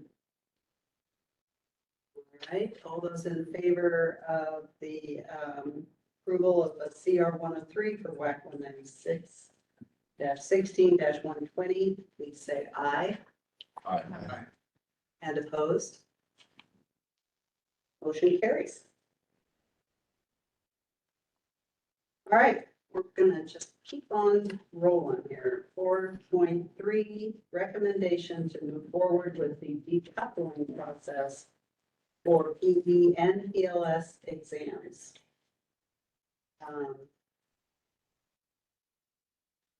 This is actually from the QC. Correct? That's right. That's what it says on my agenda anyway. All right, and is that the way you want a motion to be put forth? How about I pose it? It can be objected. Oh, I move that board direct the EQC to draft 1843 and WAC provision changes for PE and PLS exam become. Second. We asked Elizabeth if that is appropriate. We had this discussion last meeting, and then in our committee, Elizabeth said we kind of got the cart before the horse, so I just want to make sure that that's. I think though, I don't know, Madam Chair, if we can discuss this or not. It's moved or seconded, it's in discussion. I think that our issue during the committee meeting, correct me if I'm wrong, is that we didn't have direction from the board at that point to move forward with creating that language. That's correct. So I think that what you're looking for is that approval to do so. last meeting, we asked, the board approved having the committee look into it. Yeah. And so now the committee is recommending moving forward with the decoupling Process. process because it is already, we're seeing so many coupled applications basically. So it's still just moving forward the process. Yes. So, Elizabeth, wouldn't we be asking the board to vote on moving forward with decoupling, that they agree that decoupling is the direction we want to go, and not just creating language, but saying yes, the board is directing, the state is going to go for decoupling, you're recommending decoupling. Yes, that's exactly right. We didn't want to spend a whole lot of time drafting language when it could be a waste of time because we didn't have direction or approval from the board for that they wanted to decouple. So the first step is, yes, we're going to decouple. Second step is, okay, how do we, now we need to work on all the language and the things that go along with that. Posting on NASBA, things like that. Not NASBA, sorry. Second, will you accept the friendly motion that the board approve advancement up to decoupling and direct the EQC to draft RCW 1843 and WAC provisions to support that decoupling? I took that as tacit in your motion, but I'm fine. Jim? I'm just concerned about the PLS. I don't know if it went to the committee. Chris is here. I don't remember discussion. I agree. I think we need to make sure that we are in agreement with that before we move that forward. Or how NCWS actually does that for PLSs as opposed to PEs. I'm not even sure. Maybe if Chris is there, Yeah, I'm here. We haven't discussed decoupling at the survey committee that I know of since And I've been here. And our recommendation, I think, at the meeting was that this would be for the engineers because I think the land surveyors need to make a separate, I don't think that's absolutely necessary. This is part of the discussion, but it could be the land surveyors want to discuss it within committee before presenting it to the board. But this is discussion, so you can discuss both or either. There was a question about the SE also. I don't think we recommended including the SC here. We did discuss the SE during the committee meeting, that was excluded from the scope of what we were looking at. And that the structural committee would look at potential decoupling of the SE examination if they so desired. Okay. So during the report out from EQ, you wanted it added in there that structural would go back to structural, which is what we discussed at the committee meeting on the 9th. And that survey would go back to the survey committee. So is that what the plan is still? So I would probably want a different motion or a motion Friendly amendment. amended again to be just PE, but also with the intent to say, how does this language affect all of our licensees? I accept it as a friendly amendment to remove ELS from that language draft or correction. Marjorie, All right. I'm not sure what you meant by how it would affect all of the licensees. That I don't We're understand. looking at, if we're looking at language to prepare that might eventually be changes to RCWs and WACs, we need to consider, how it would affect EE, SE, PLS, and, possibly on site. So that has to be considered by the committee as they're preparing proposed language changes. As well as we have this issue of an attestation that has to get prepared for NCWS. Yes, Dave? I would prefer to not see the motion as being very black and white, that right now, today, we're accepting decoupling because we've got to review our language, the laws. There could be some roadblocks that we're not aware of because EQ hasn't completed the process. I would prefer to see that what we're voting on is continuing authorizing EQ to bring back the language. And if they need to consult with it. I think sorry, go ahead. I'm sorry. Fine, go ahead. So at this point, what we're trying to get from the board is, yes, we would like to go forward with decoupling. And then we look at what language needs to be changed, if it's a statutory change, if it's a WAC change, the changes that we would need to do. We would work on those and present them back to the board and say, okay, now we know we're supposed to be doing this. We know you approve of it. So, here's what we propose. We would work on what are the roadblocks and how do we, what do we need to do to get past them? And I don't see any roadblocks if what we would have to do is change the WACs and probably change the statute. Those aren't roadblocks, it's just changes that would have to happen if you want to go forward with this.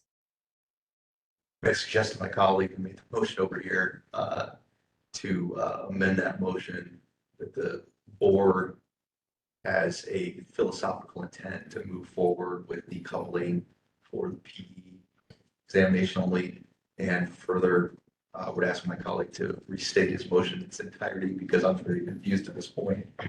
I would like it as a discussion. And that the council's position is getting the board to agree to advance decoupling. And that seemed to be the onset condition and argument she described. Because sorry. And with that, direct EQC to draft language, which does not constitute approval of final language or positions, but drafting the language.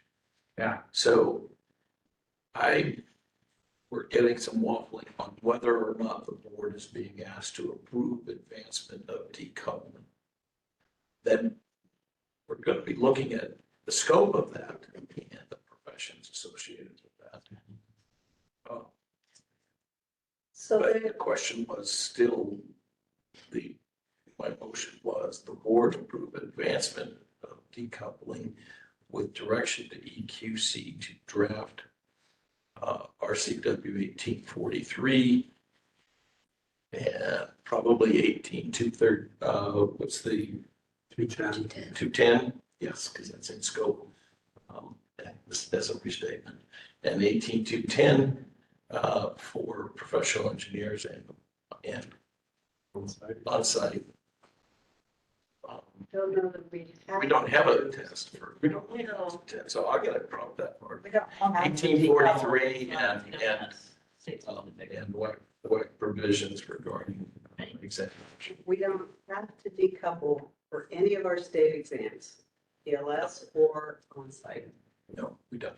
We don't have to decouple per se if we make an attestation to go into NCWS that says, I attest to the fact that I have the experience as required by Washington State in order to take this exam.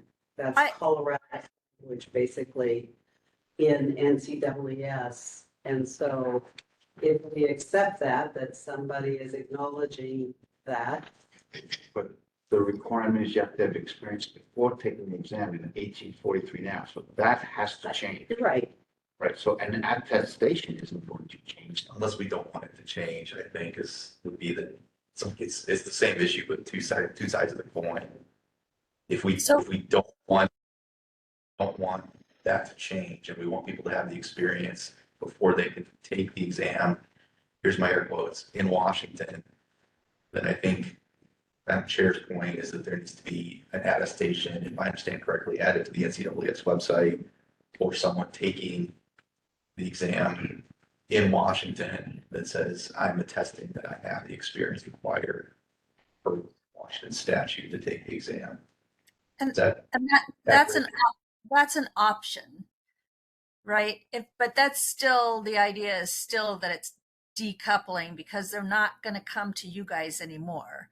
So, and I'm not saying that's even an option that works within our law, but it's something that we could look at as an option for the board.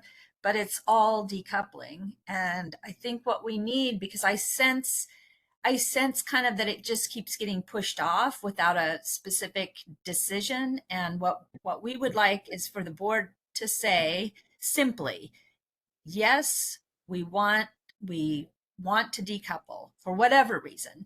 And then we can provide some different options for how to do that. But the first step is yes or no. Does the board want to do this? Let's make that decision now. How we do it, we don't have to decide. I did not get it. So if you could restate that, please, Doug. Thanks, Elizabeth. I guess after amendments, friendly amendments, clarification statements, retractions. I think that the motion is fine as written here, just drop the PLS for now. Yes, And just the process is fine. Right? Go through a process.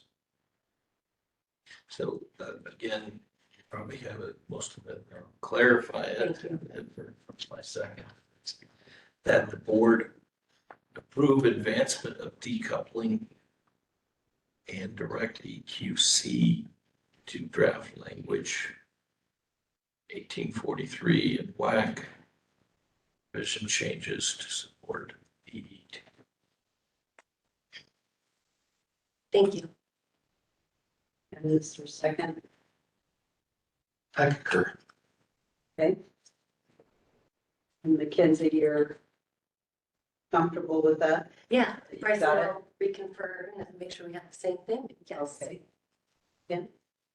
So not to throw too many cogs in the system here, the process for us to go through 1843 change, if it's going to come in segments of PLS, PE, PLS, SE, would it be best to handle it all in one sweep and determine from the board's perspective which of the three, if not all three, we're going to decouple first, and then work on the language without having to have these other pieces come rolling in here and there, because the work to change 1843 and the process to get going probably is not going to happen until next year. So we have time to really back up and determine which of the three NCWS exam processes the board wishes to decouple or not. If I may, Mr. Director.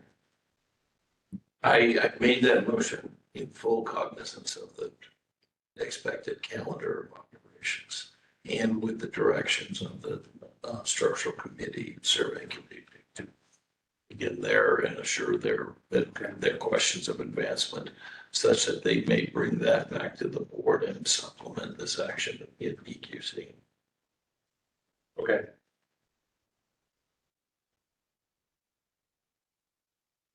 Yeah, I'm hoping that we can see the ramifications of it as we move forward, because that's the kind of, gray area that we're in. So. And the legislature has to also Yeah. say, yeah, Yeah. or So not. we really know all that. All right, so we haven't, yes. Can you elaborate on why the committee feels this way? The report just kind of touched on it, but what are the main reasons why you're recommending decoupling? I believe we discussed this at the prior board meeting, if not the one prior to that, in that I think it's our understanding and it's our view that in fact, this has already happened and we're being circumvented as a registration agency by applicants, by exam takers who understand the nuance to this process, that because of the onset of peer-based testing, they can select to take the exam, here's air quotes again, in another state while they're sitting in the state of Washington, if that state is a decoupled state, they can take that examination to be, that is associated with professional licensure, PE or whatever. I think we're talking about PE without the requisite experience that our statutes require, right? And I believe that there's at least two motivations for addressing this. One is that colloquially, I believe we're just kind of looking the other way at this point, right? That when they ultimately apply for licensure, we are not asking them to go back and retake that exam now that they've got the requisite experience. Correct me if I'm wrong.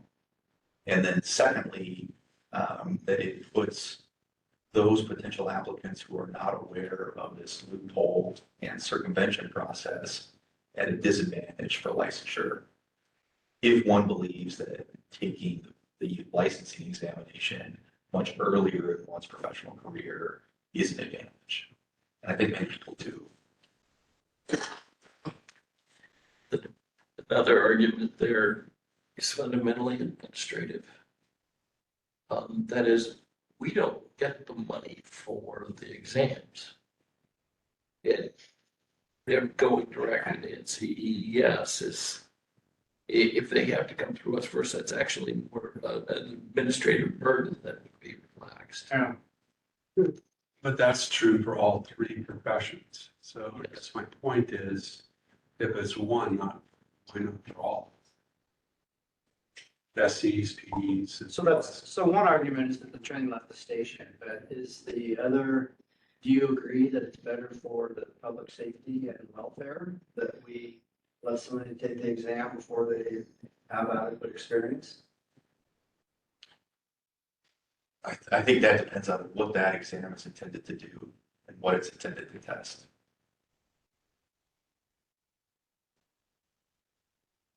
Jim? I have a quick question for Lana. Has anybody applied for the PLS exam that has taken tests without the experience? Oh, not with us, no. They have to, I mean, they can go to Idaho and take the exam, if that's what you mean. Then come over here to, yes, I think we have. Well, no, let me think about that. It just Without anybody experience. come out of high school and take both exams. There's no requirement for Not education. true. So if you all remember when Steph Goodenow came and spoke to the exam qualifications committee in Port Angeles, and we asked her about the fundamentals exams. Now, for the FE or the FLS, you know, they can go in, they can take it, but we can put requirements, like you have to have your education, or you have to have whatever to take that exam, or something along those lines. Now, for the PLS or the PE, they do have restrictions that you can put on there. The system will automatically go and say, yes, you've taken your EIT or your FE, or yes, you've taken your FS, before giving that authority to take the PLS or the PE exam. The attestations we can put in, which is what other states have done, is where they've circumvented by going in and changing their laws or rules. And that's where the attestation code came into play. Now, as far as your question, as far as if we've had applicants come in who have no experience but have taken the exams, I don't believe that we have, because if they've had and they've gone and taken both exams, and then they come to us and say, hey, I've taken the exams. Okay, you still need to provide us your experience. You still need to show you're a full 8 years. That's that answer. But no, I do not believe we have received an application that has no experience. Can somebody in this country go to some state and take both exams? Yes. Without any experience? Yes. Okay, so they can do it. They're doing it already. But for the PLS, I don't know, the PE, we know Yes. that they're doing it, but do we know that that's occurring? I'm gonna say yes. Know that there are states that are allowing it for PLS. There are fewer states than that are, there are more states allowing it for the PE than for PLS, but it is allowed in some states, so people could take the exam and then come to us. after having passed the exam. Show us their But experience. we've had experience with PEs coming here after, with no experience. Yes, and we tell them, sorry, But we haven't with PLS. not that I've, nothing is wrong. I guess the further play out, your question, as I think about it, Dave. If we wanted to hold the line, and maybe I'm taking you for insinuating something that you've learned. But if we wanted to hold the line that the PE examination or professional examination is intended to test experience as well as education, and therefore we want as a agency to continue to have anybody who takes the examination in our state have the experience that our law requires because of that philosophy, then are we prepared to tell someone who takes the PE with 0 years of experience in Illinois and then approaches us for licensure after 4 years to say, no, go take the PE exam again, because now you have the 4 years of experience that our law requires. Well, no, Yeah. yeah, No, that's ridiculous. instead we won't allow you to take the exam a second time, if you've already taken it once. But doesn't our current law say that before you take that exam, you have to have the 4 years? It does, but about a year and a half, 2 years ago, Ken, I don't recall, it was a while ago, we decided to go ahead and start taking the initials, that we call them PE by initial, because they've taken the exams prior to their experience, but they cannot apply to our board until they have that experience.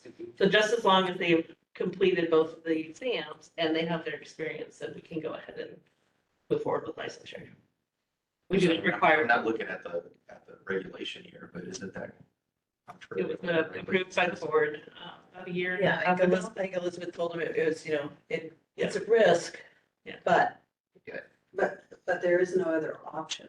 Right. You cannot say, take the exam. Right. That's Right. within the I'm just addressing Elizabeth. I see your hands up still. I don't know if you have a comment. Sorry, I forgot to put it down. I think so far so good. Your discussion is good. Okay. We need to decide whether. I'm sorry, Madam Chair, but just to follow up on that last Yeah. point, and then I'll be quiet. No. On that last point of discussion, would we not, at least, even if we decided we do not want to decouple, we want to stay where we're at, we not at least want to change what the regulation says to make it more clear that we're not going to tell you you need to go back and take that exam Absolutely. a second time since you can't Right. anyway. Right. That's the whole point. We may need to do some changes to our regulations. And it sounds like there need to be changes regardless of what the philosophy and direction is. Exactly. Right. Okay.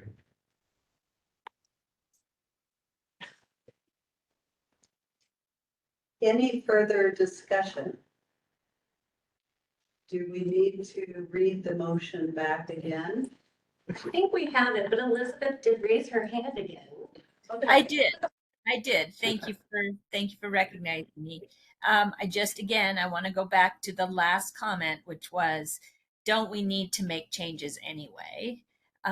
If the board says, no, we don't want to go forward with decoupling, then yes, that means no, we're not going to work on that project, but we could go in and work on the language that recognizes that allows people to come to the state having already taken the exam. So that's a different issue, and that's not before the board right now, I think. We can also say, no, go get your license in Idaho and then apply for comedy. If we don't Yeah, that's a really good point. do with initial licensure.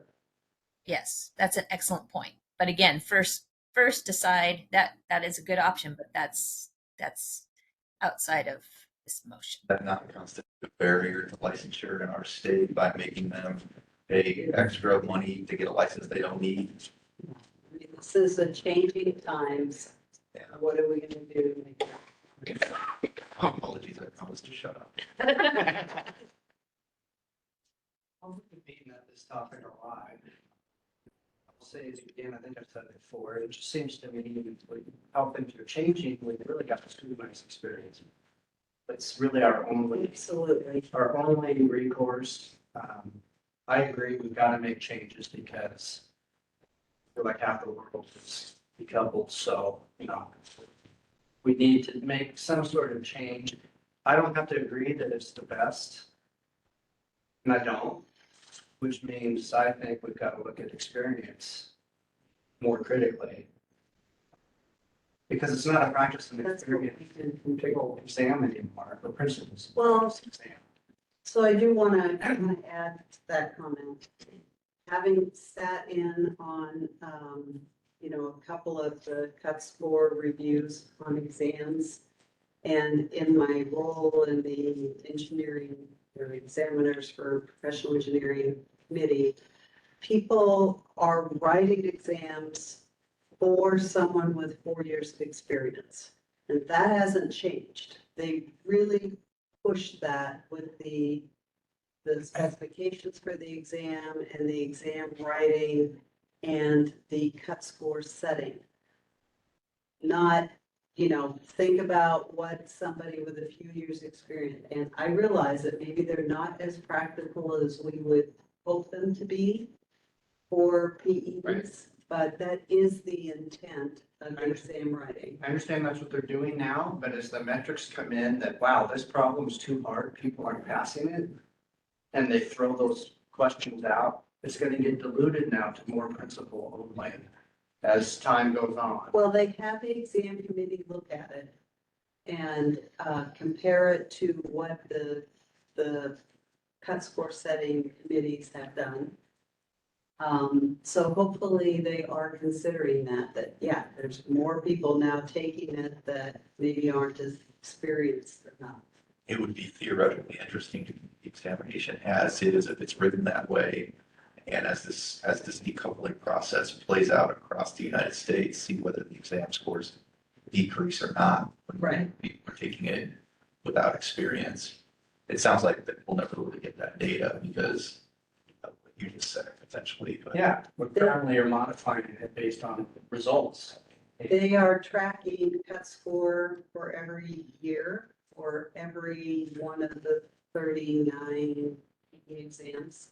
But if they're changing content based on cut score, Well, okay, as Penny says, it Yeah. could be, if they're changing it, yeah. it could be morphing the exam content to more closely match the population that's taking the exam rather than, and I understand, except about the summer content. I mean, It's a they're math fully aware that people are taking the exam before they're qualified. And they discourage it because people who retake the exam don't do it twice. That's always been a given, even when they had to have experience before taking the exam. So I have really felt strongly the way you were saying, Dave, that, fundamentally, we don't think it's a good idea. But I have come around a bit to the fact that, there are a lot of people in NCPS and volunteers that are writing the problems for somebody with 4 years' experience. And hopefully those that with less don't pass this easily. So, any further conversation before we have a motion and then I let you have a bite to eat? Further discussion? Okay, all those in favor, do you want to read the motion for us one more time? In favor of? Okay, Doug's motion was for the board to approve advancement of decoupling and direct EQC to look at 1843 and lack provisions to support decoupling. For PEs. One clarification. As I think about this from the perspective of EQC, Doug, are you asking us to look at or to propose modifications to? I think the word prepare initial.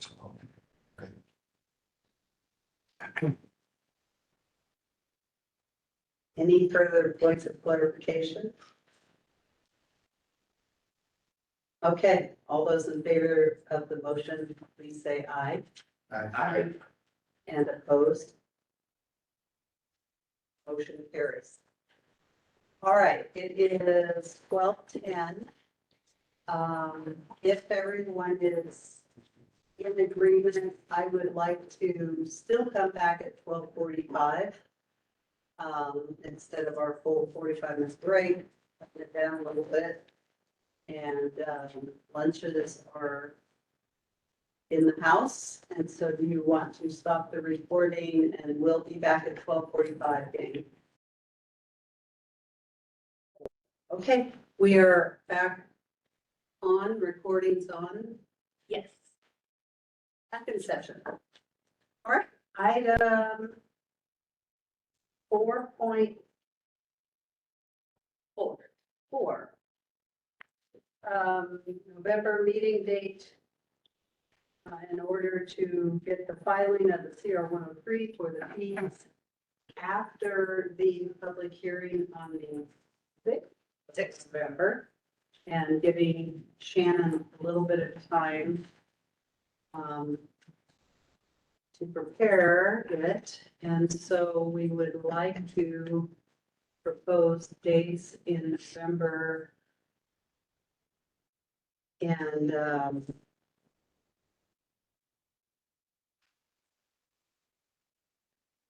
open to suggestions.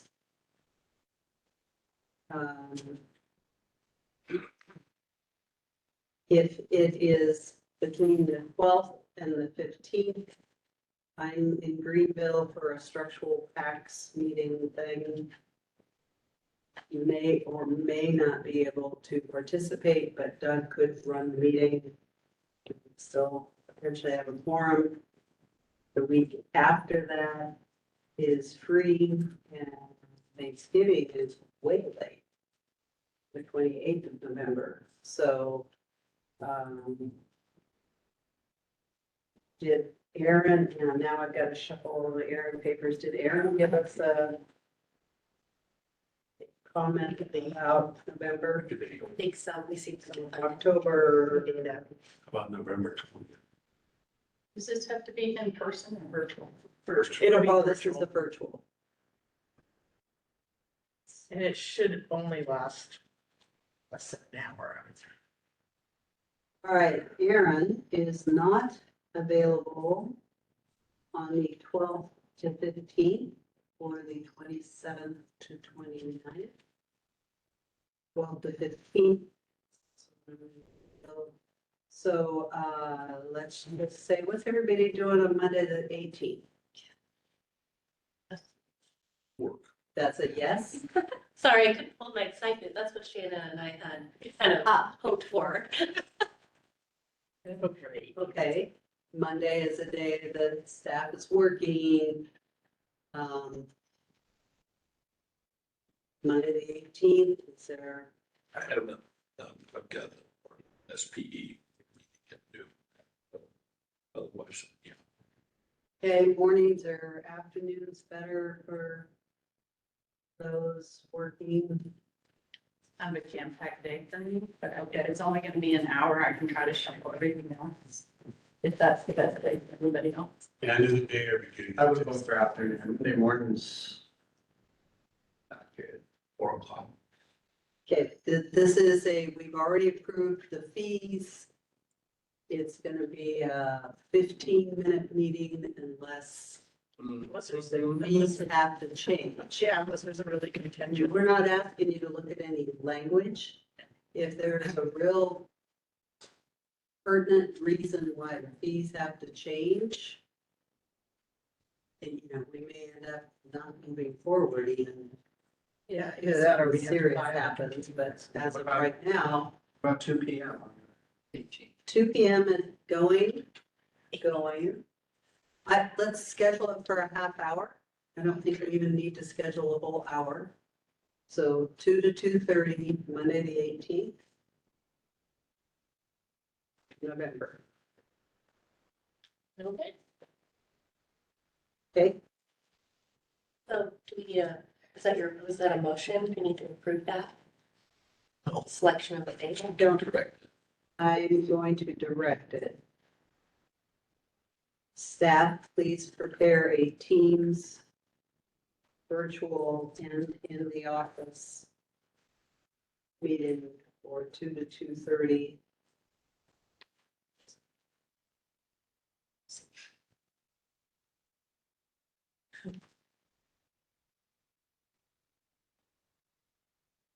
Right. All good. That's one, so now we need to pick some meeting dates in 2025. We already have a schedule for December of this year.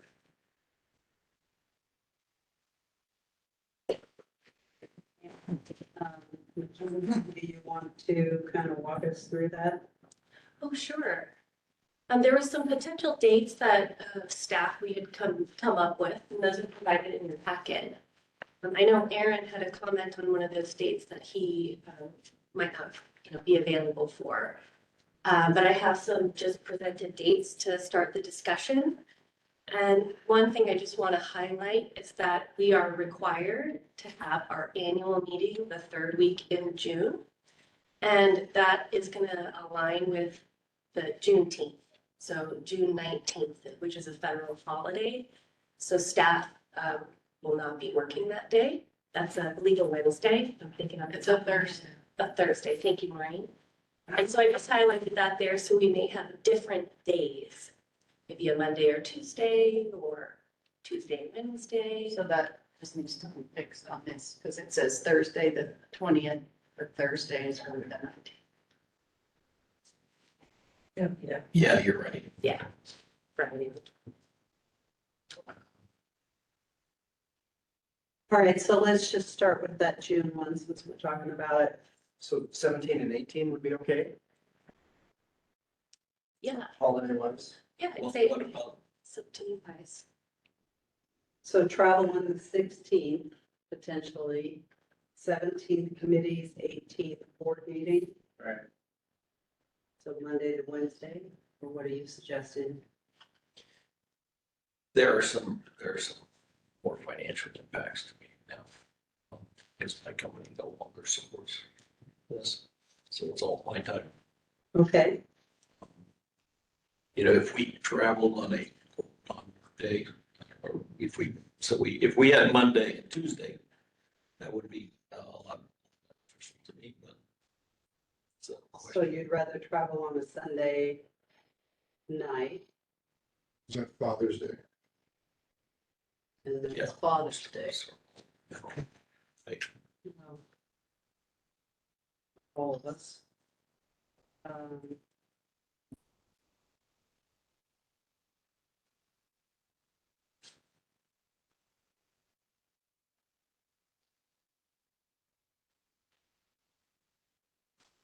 The other option is to schedule your committees later on Tuesday, so you can travel Tuesday morning.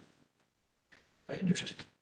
So let me ask Mike, would you rather travel on Sunday night or travel during the week? I don't know. Okay, Maureen? I don't really have. And for clarification, is my recollection this meeting is in Olympia or SeaTac? Undecided. So it used to be, for some reason, we always came to Spokane in June. Oh, okay. Um, I'm still the same, I don't care. I think a couple of years ago, the annual stuff tried to do this with City. Yes. We were chair. Yeah. Yes. Does the same thing? Yes. I was substantial like that. So the annual meeting is the June meeting? Yeah. Yeah, that's normally here. No, No, it just says, the RCW actually defines that it has to be the third. Okay. The others become special board. Oh, that's right. Yeah. So why don't we do that? And so is there, let me back up. Would there be any potential with the university in June? They'll be out of school, right? So June, we won't be meeting at a university.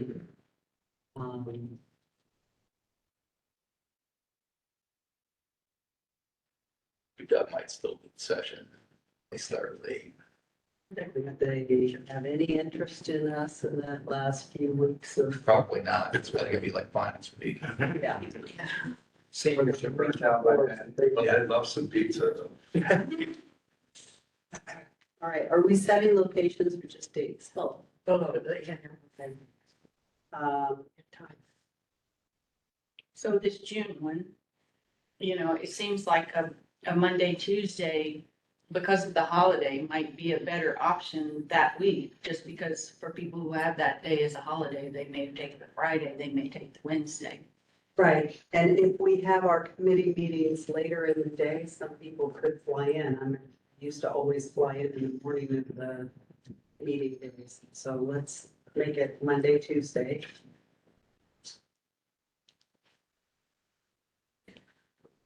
This is For June, and I would like 16, 17.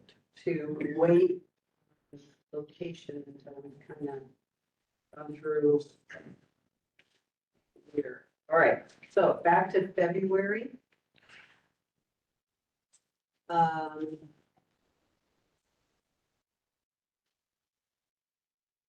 Aaron did not like the stakeholders we depend on.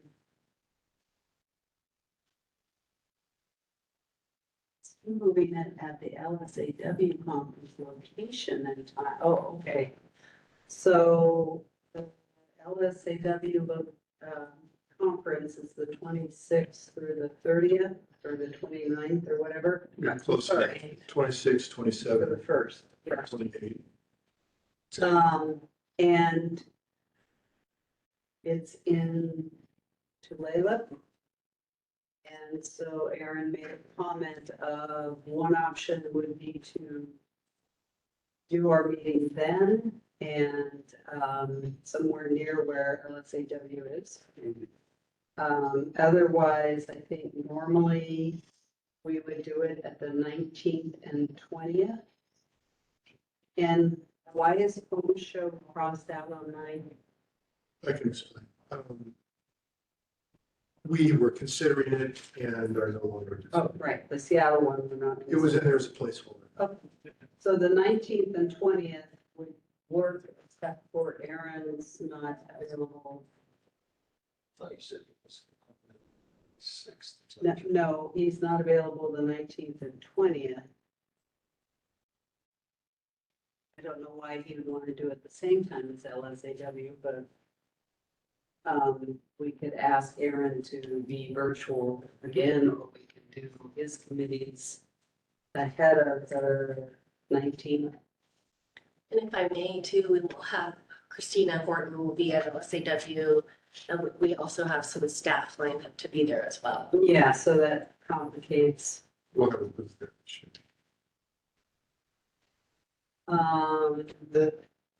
The hearing on the 27th. Yes. Not yet. Not yet. Has to be finished signing. As soon as I sign it later, it potentially gets canceled. They need to receive it first. Oh, okay. So I would say the 19th and 20th. And just make apologies to Aaron. Can I make a suggestion? Yes. The LSAW conference is going to be a really big lift in preparation for staff, and also the two PLS board members. It'd be nice to have a week in between the board meetings, committee meetings, and that conference. If anyone is even open to meeting the week of the 10th, that'd be great. If not, we can make it work. Okay. I have no problem meeting the week of the 10th. We have an early meeting in December, so. I can't. You cannot? The 12th and 13th? Anybody else restricted on the 12th and 13th? I'm assuming Aaron can make it. I mean, plans assuming we were meeting.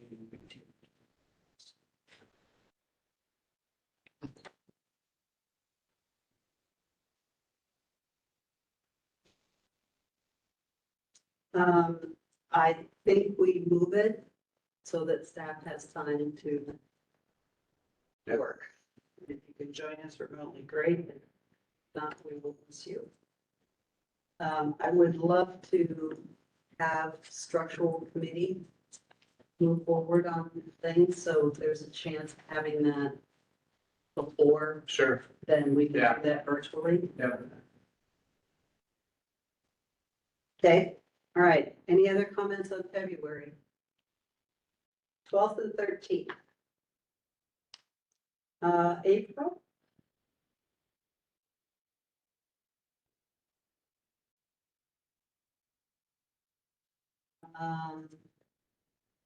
Aaron, questions, when is the APWA conference?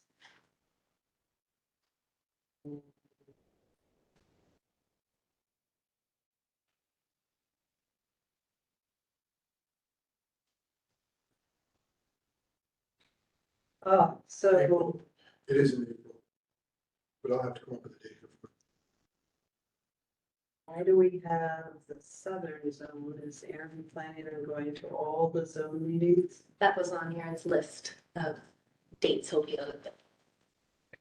So he's going to the southern zone also. And Shannon says APWA 23rd and 24th, 24th. Yeah, that's what I've got. Right. Both of us the same conflict. April 16th, 17th. Sheer taxes. Anybody? Okay, April 16th, 17th, June 16th, 17th, August.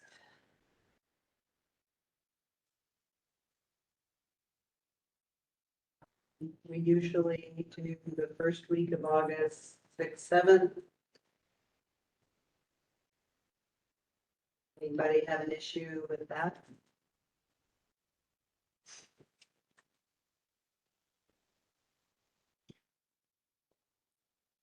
Okay. August 6th, 7th.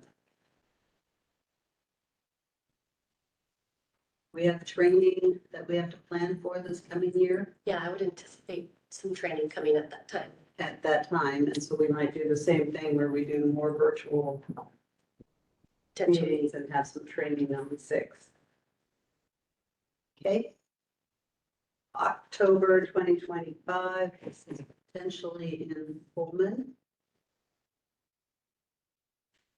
So, thought on dates, Greg, or do we need to leave that open until you get it? I haven't talked to them about October likely, and they said they were interested in start discussing it. I was gonna talk to them probably here next week or two, but I don't have. Okay.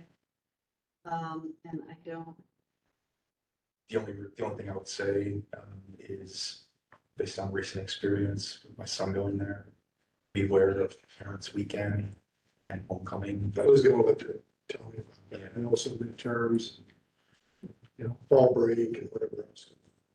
Place gets nuts during the whole week lead up to both those, the hotel rates go up by like 3 times. That's good.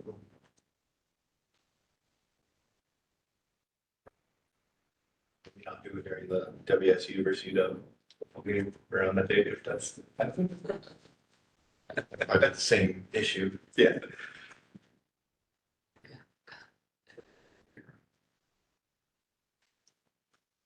okay, so let's They've pick one. only scheduled September and April.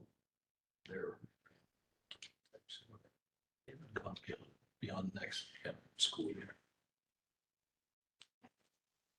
Shall we pick the 15th, 16th, and then say we're going to confirm it in December? Okay, all right, moving on. December.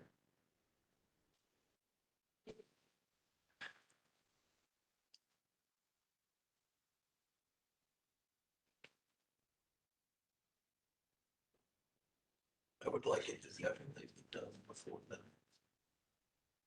17th.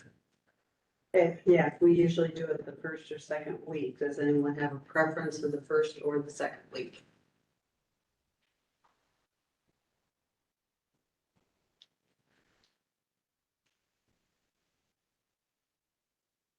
Well, second. The 10th and the 11th. All right. So now for locations, October, we're saying tentatively Pullman.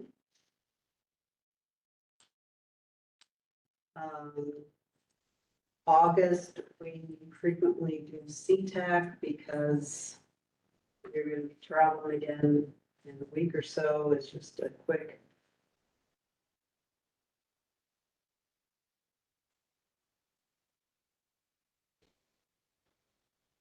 Is there any possibility of doing April and Bothell?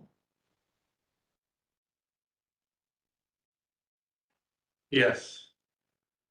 Lots of possibilities. I mean, it certainly works for 4 of the 7 board members, and so. And if we can, so Greg, will you start coordinating with UW Bothell, or can we do what? See if we can, make some arrangement. We don't have to meet on campus. I mean, it's, can be nice, but also, you know, we're near there. That's great. The date again was April 16, 17.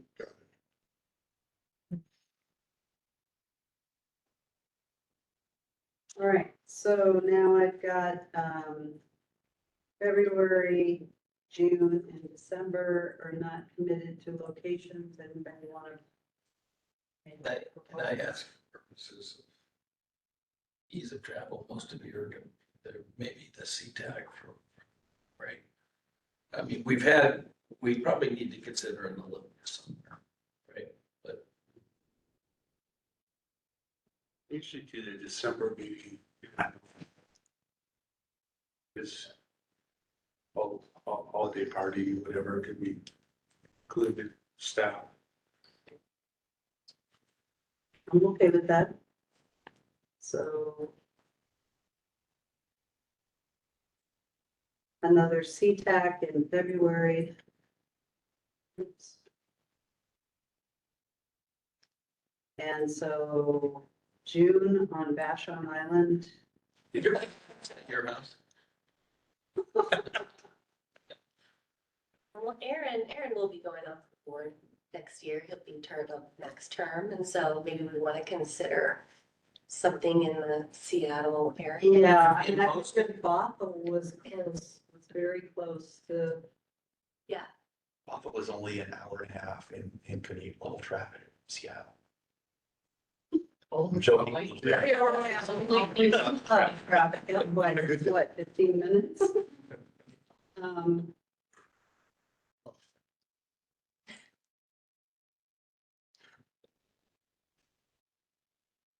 We also might. Well, it only takes 15 minutes, but you have to wait an hour or so for a ferry, if the ferries are scheduled. Yeah. We also have a possible incoming board member who lives in the Tri-Cities area.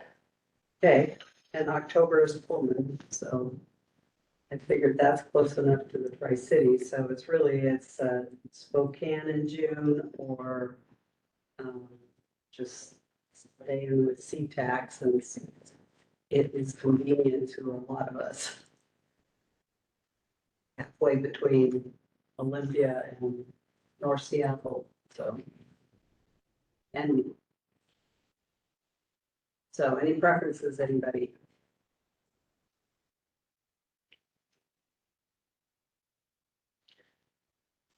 CTAC. Anybody have a problem with having?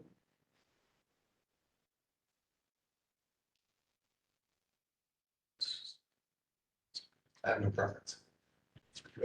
Were you trying to get me to volunteer? No, I'm not. And it's not, I mean, for you, I would imagine driving to Spokane or flying to SeaTac. It takes It's a actually faster to drive to Spokane.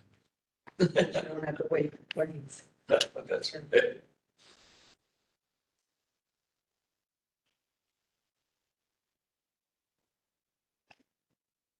Yeah, but since I'm not getting wrong opinions, I'm saying SeaTac. June, just.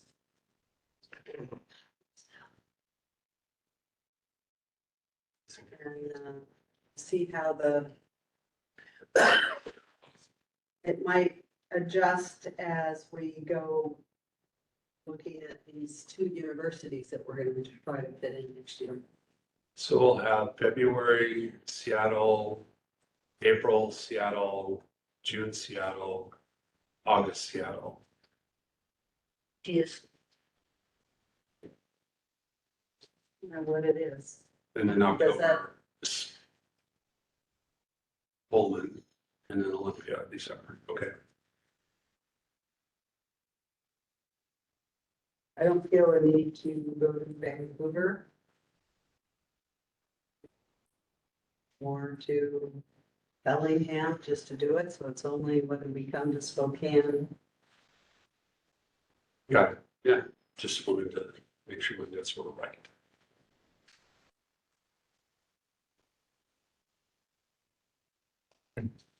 Okay. Then, you know, there may be fluctuations. All right, so now I am completely shuffled.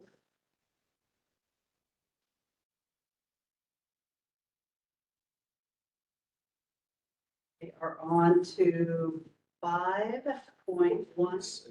Oh, sorry, thank you. 4.6. 2025 NCEES National Service Award nomination. I think you asked to put this on the agenda. Yes. Comments? I would like to nominate Aaron for, I'm not exactly sure. There's a Zone Distinguished Service Award. That's the one that we approved last year, but it was kind of late in the game.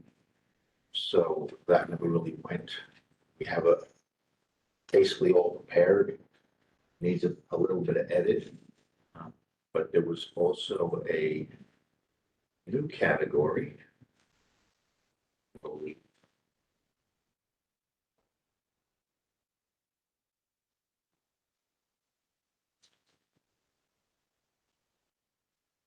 Try to find it here.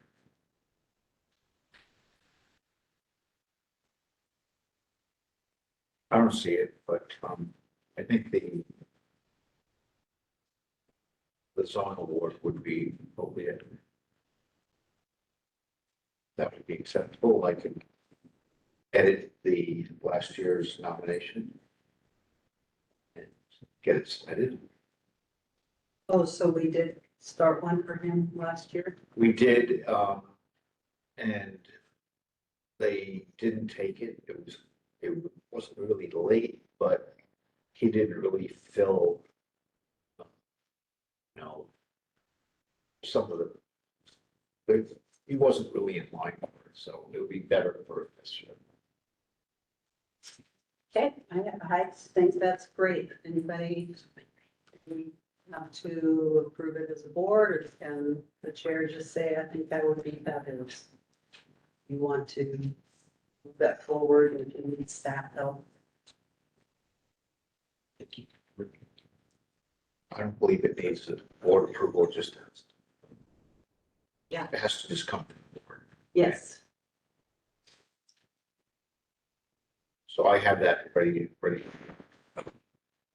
have to add a little bit. I don't know if you would need to look at it. I have a printed copy with me, but you provided with one, Jim, if anybody wants to see it. Yes, that was last year, so I'll have to get with Aaron, get it updated. Could you guys vote on it? And that way we can, in the letter, state the board approving nomination of Aaron and Blaisdell. I second the motion of Mr. Lambert. Yes. Any discussion? Make sure and updated it with his VP position. Current position. Yeah.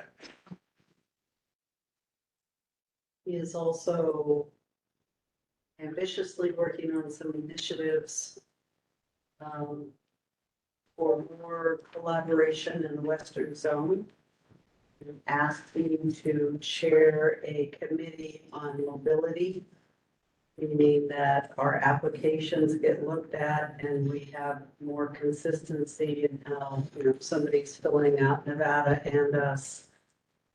How can we make our application forms, not just process is driven by our rules, but anyway,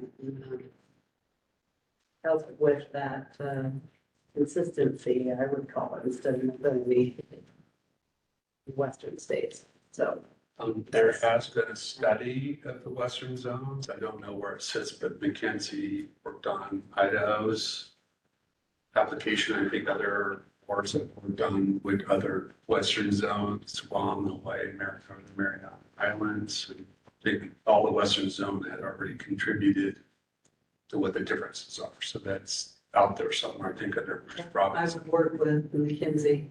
He also has invited someone from every state or most of the states to be on a committee, so not wrapped head around it yet. All right, that's that. It's now director's report, financial. Did we vote on it? Oh, I'm sorry, we have a motion on the table to approve, making a nomination to Aaron for Western Zone Award. No, national Service. plan CES service. Okay, thank you. Any further discussion?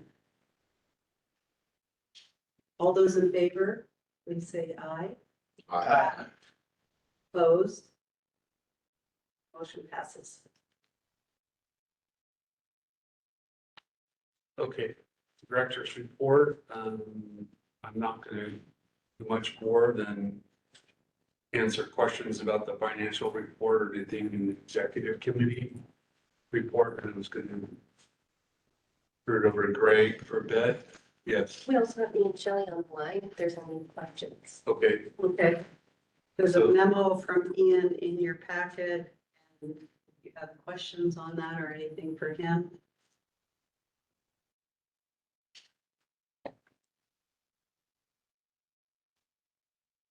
All right. All right, thank you, Ian, for joining us. We have no further questions.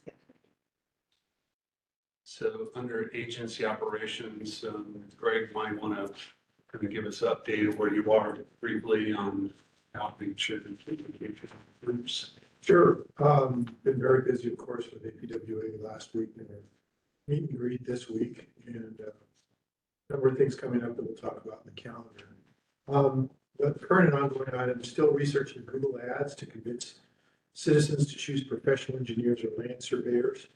Was working to try and find a cost for those ads, but you have to have a campaign built and start plugging in your campaign to find out how much it costs. So I think that this may line up fairly well with the Home and Garden Show messaging, which we haven't talked about much yet, but had to come up with the idea that we're talking to homeowners most likely and some contractors at that, and using a tagline of "Don't cut corners." So encouraging them to find professionals and not trying to save money in the short run and end up having to cost you a lot more later. So I think that would play well into Google search ads as well, but we'll talk more about that. But if that's a go, then I can start building a campaign built around that. So let's see, I also wanted to mention that we did sponsor Interagency Committee of State Employed Women. They had a conference this past week that we sponsored. We had full page ads in their conference program, logo on their agenda, website, and their Facebook. So that went well. The Home and Garden Show I mentioned earlier is coming at the end of January. It's the 31st. I am looking for some volunteers from board members for staffing that booth. So I'll be working on that schedule and such, and more details on that to come soon. So Completed items include also the new website launch. That's only been up now for about a month and a half.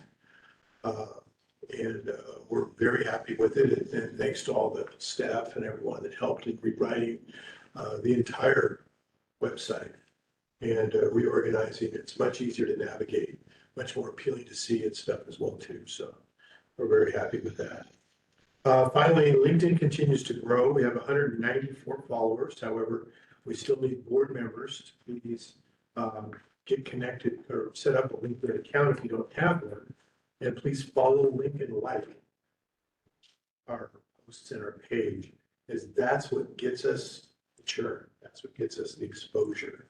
And we're really dependent on that. So we're going to be talking about some other social media ideas down the road. But for now, we're spending, really got all our eggs in one basket with LinkedIn at the moment. And then also the website does have, excuse me, the website potentially really is a better vehicle right now for news and for items that we need to get out, as we have a section devoted to news, as you may have noticed in the website. So that's very prominent. And I think thousands of people see that as opposed to a few dozen on LinkedIn at the moment, because of where we are in the life of our LinkedIn page. So I'll be posting, of course, to both those places and also the journal. And then we do have a journal that I'll be working on when I get that come out 4 or 5 days before Thanksgiving. So I'm happy to answer any question. Questions for Greg? Thank you. All right, Chris Horton, if she's still on it, she may have that. Okay. I'm here. Maybe an update of agency operations, from your perspective and influence. Sure. Well, as reported through one of the committees, we do have a new staff member starting next Wednesday, and he'll be the investigator 4, Randy Garcia. I'm joining us to learn from Jill before she retires next year. So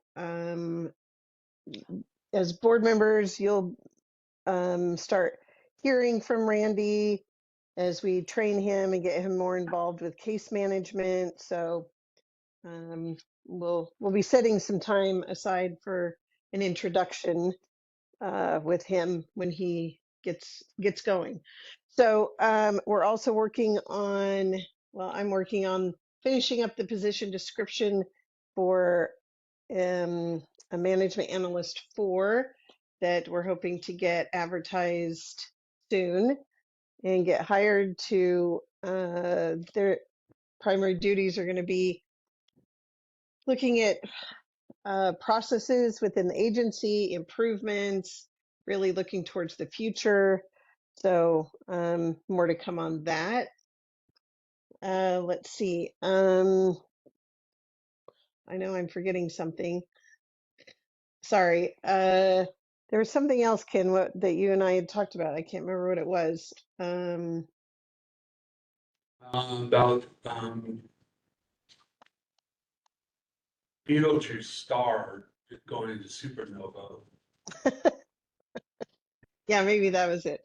I just want to take a moment and say, congratulations to Greg and Shannon and Mackenzie and Bryce and all of the staff who helps, get the booth together. The fact that we won at the APWA conference, the People's Choice Award, and that's only our second time doing the exhibit booth.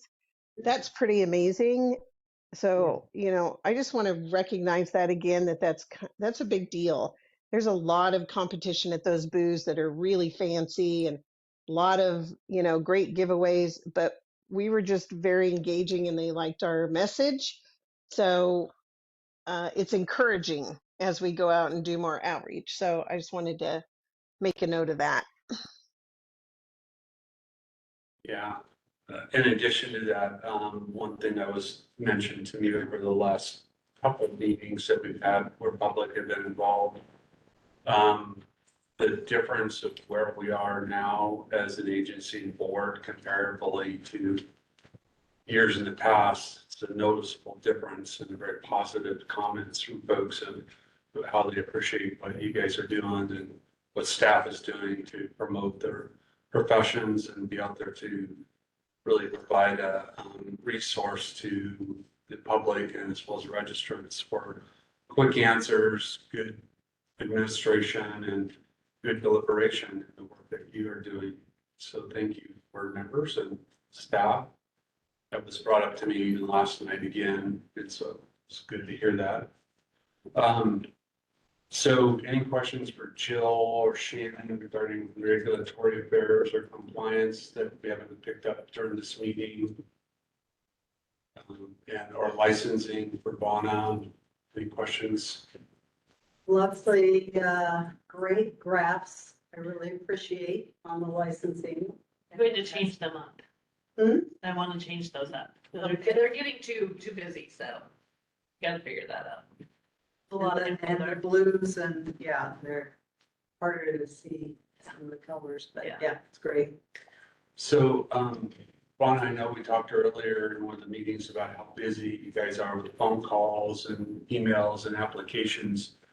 The process is forward and, you know, some of the kind of just in-office type things that staff's really trying to accomplish in some sustainable lean efforts and noise reduction and respectful workplace. So, and I mean, that's so people are, you know, not causing, you know, distractions in the office, which we all, a lot of us are loud. I am one of them. That's why they don't allow me in the office. But, and I really appreciate that proactiveness of relocation of staff, focusing on, you know, headphones and microphones and red lights and whatever else. I don't know if you have any updates on how that's going. That I believe is all Chris. It's in a holding pattern at the moment for us because WATEC is going through a secondary security review.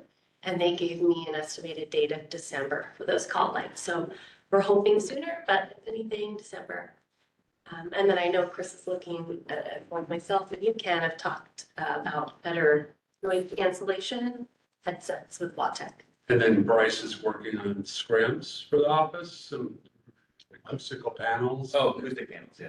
Yeah. Scripts, yeah, we're gonna be, me and Greg are coordinating on that one to try to figure out some artistic or image-based acoustic panels to make the echoing a little bit less acoustic oriented. Yeah, so that's the advantage of having kind of a ballroom type of approach to it, or reporter's room, whatever you guys called it. You know, it's an advantage for collaboration, but the disadvantage is distractions. And so we're trying to curb some of that around a bit. You know, we're bringing on, any questions about our cultural team building consultant and network. I mean, you guys have heard about that as a board member, so if you have any questions about that, we're open to taking those now. And then the last piece is the outreach, legislative outreach consultant, bringing potentially Kevin Vandewey as a consultant on board to help us. So open to any questions or comments about that. And hearing none. There's something. Pardon me? What are you doing? So we have been for a couple of years been concerned about our ability to, in a very sustainable, continuous effort, increasing our outreach to the legislators. We've been working on it in several different instances, and it's been growing in certain areas. And what we'd like to do is we're bringing Kevin Vandewey, starting a consulting, basically a legislative outreach, lobbying, PR type of group. And he's going to come in and work with us and advise us, teach us, to help us write the book on how to reach legislators, introduce us to the networks of folks that he has currently within the ledge, help us build that collaboration and information. The vision we have is, I think Ivan brought this forward a while ago, is to be in the Rolodex, virtual Rolodex of the legislators. So if something comes up that's a bill that may be related to our professions that we regulate or something that's technical, that the legislators may call us before an action or bill hits the floor. And even be a resource to other agencies if they have questions and comments. And so we're going to bring Kevin on to help us move in those directions. So as a consultant. Yeah, as a consultant. Yep. So anything I'm missing, the lease? Lease. About that? Yeah, I actually signed the charter last Great. night, Thank sent that over. So where we're at with our lease renewal, we were sent a charter by our new leasing agent so that they can begin negotiations with our landlords. They also just completed a market analysis for us. So we're really, it's in the works, it's moving forward. We're going to begin negotiations soon. And as a reminder, our lease is up May of 2026. And the last piece, and it kind of goes as an unsung hero, but Emily, she's been working with us on being our safety coordinator, really being proactive on bringing safety and environmental health training ventures into our team, as well as documenting and moving forward any safety issues that might come up. And as winter is approaching and the darkness happens and ice on the steps and things like that, I mean, it's being really mindful for us to be safe and driving and things like that. And so I really appreciate Emily. So glad she's been focusing on that. It's been recently we had some training on Narcan, basically and it was excellent training. It was pretty eye-opening to hear some of the myths about different, and it was really good. It just opened my eyes to, some things that was good for me to hear. But I think what it does is brings our staff together. We may never use a Narcan, type of thing, but it definitely brings our team together. We have CPR training coming soon, right? Yeah. Yeah, and I was going to say, speaking of bringing our team together, I don't believe we've reported to the board about how our staff day went that we had in August. Right. Oh, yeah. What? Why don't, who would like to share that? No noise complaints. Well, I think maybe Bryce and I can tag team this one. So Yeah. Bryce did a lot of planning on this. He really spent a lot of time and effort in getting together the staff day. I think we did quite a lot of, we met, we ate, we had fun. We also, just really focused on growing together, both staff and agency. But I think the most fun we had, and I'll let Bryce take over after I say this, is that the escape room that we did. It was very, a great experience that I've never had before, so. So, yeah, the idea behind that was we wanted to come together more, collaborate, problem solve together, all the team together, like not as separate little units doing different jobs, but come together with one goal that we all had to work together to solve. That was my idea with it, leading into it. The whole morning was kind of an icebreaker. We had like carnival. It was kind of rainy, so we kind of moved in office. Originally, it was supposed to be outside of the park environment, but so we were doing like carnival. We did like a paper airplane flying competition. We also had like a design competition on the side. So it's kind of fun just to break the ice in the morning. After lunch, we then went to the escape room, and we successfully made it out as a group with 15 seconds left to go. The shocking Part of like a dumb thing, kind of at one part. No, but the fact that really stood out is we did it at an intermediate difficulty level, and only 28% of people who try actually make it out. And we were within that 28% of successful escapes, which is, they were surprised. They're like, very rarely do people on the first attempt make it out, let alone at that difficulty level. So we felt pretty happy and proud that we came together. We worked really great, partnering up, delegation on the different tasks, the different puzzles you had to solve. It was fun, kind of eye-opening, about how well we actually do work together. And Greg had an outstanding paper airplane. Oh, yeah. It's like a missile. Went around the world 3 times. It was pretty fun to do that. Yeah, that was a blast. We did that in the parking garage. So do we have a SharePoint site for pictures of all these internal activity things? Not necessarily some of those little games, but we do have a great picture after we made it out of the escape room. We're all happy holding these little glary signs, just like, oh my God, we made it. So that was really fun, little pictures. We put that on our SharePoint, so that is available. So you should all be able to access and see that photo on the share. We'll We send have it to you. photo, Yeah. we can Yeah. I mean, I just think that's great that you did it. And why not advertise that our agency? I'm remembering they wouldn't let us take pictures inside the state. Right. They actually confiscated all of our phones. Oh, yeah. Yeah, they I've wouldn't done a let us- few of them. I've never gotten close to getting out on time. See if we can pull it up really soon. So that was a very good time. I felt like it was really beneficial and helped us a lot, And I think we discussed and hoped that we were going to do something like this in the future again. Maybe not the exact same thing, but something like that. It was just great for that team building aspect that we were doing. Yeah. Oh, here you See go. if I, sorry, There it's you not go. quite. Oh, on the bottom. Let's see. Yeah, it's full screen. It kind of cuts off. It's a big photo. You could pick a fun sign to go with it. That's great. All me. Well done. Jim was really especially excited. I know, we made it. That's some creative. Okay. All right. Good, thank you. Any other?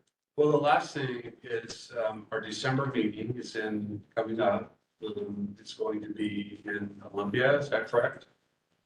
Correct. And so should we plan a staff or dinner? Then we will. So if you guys are okay with that. We have some Christmas theme. suggestions Holiday too from theme. staff, so Okay. got some stuff in the works possibly. So we'll keep you all informed of that. With your best, staffing and Holiday thought. yeah. Okay. Random idea real quick. I think you guys all might like this. What if, this is just a random idea. What if we had an escape room with the board versus the staff? Oh, yes. So, moving back on. No, lobby and wait for it. I failed twice. Okay. Aaron asked me in his notes, do we have an MOU signed with Department of Licensing? Yes, we do. Okay. It's not called an MOU, it's called a contract. Okay, so that's all, because there were some notes on Ian's financial reports that made Aaron wonder if we're set in some of our rates and things, so, good. All right, that's it for agency, is that correct? Any other items prior to public comment? We have another public comment period. I believe there is a public member online. We have two. It looks like we still have Mr. Beeler is still online. We have Ken. Okay, so I'm just going to read this before I invite public comment.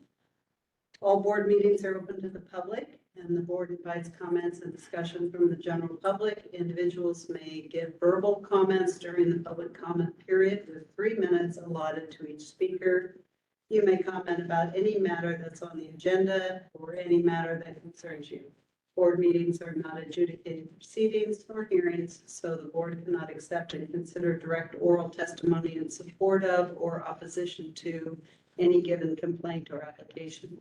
Before you give comments, we encourage you to familiarize yourself with the board's statutory authority. All public comments are subject to disclosure under the Public Records Act. Would any of our public attendees care to make public comment?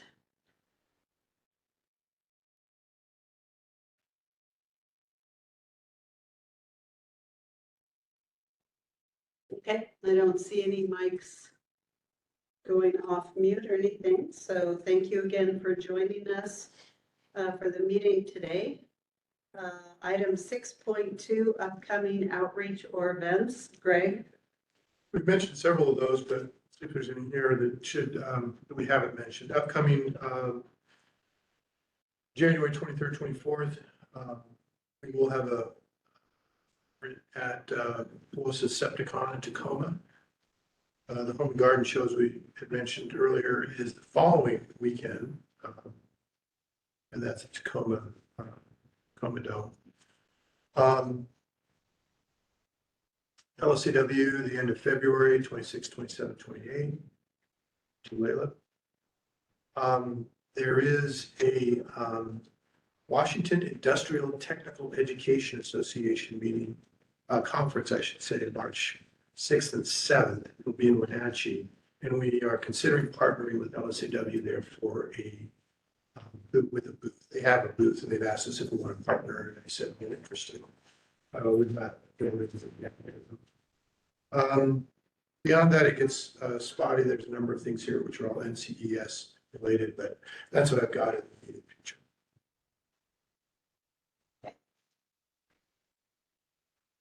Any comments on outreach?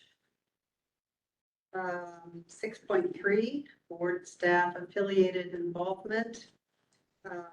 So that's anybody doing work with NCWS, LSAW, NSBE, or things that are new and appropriate for board.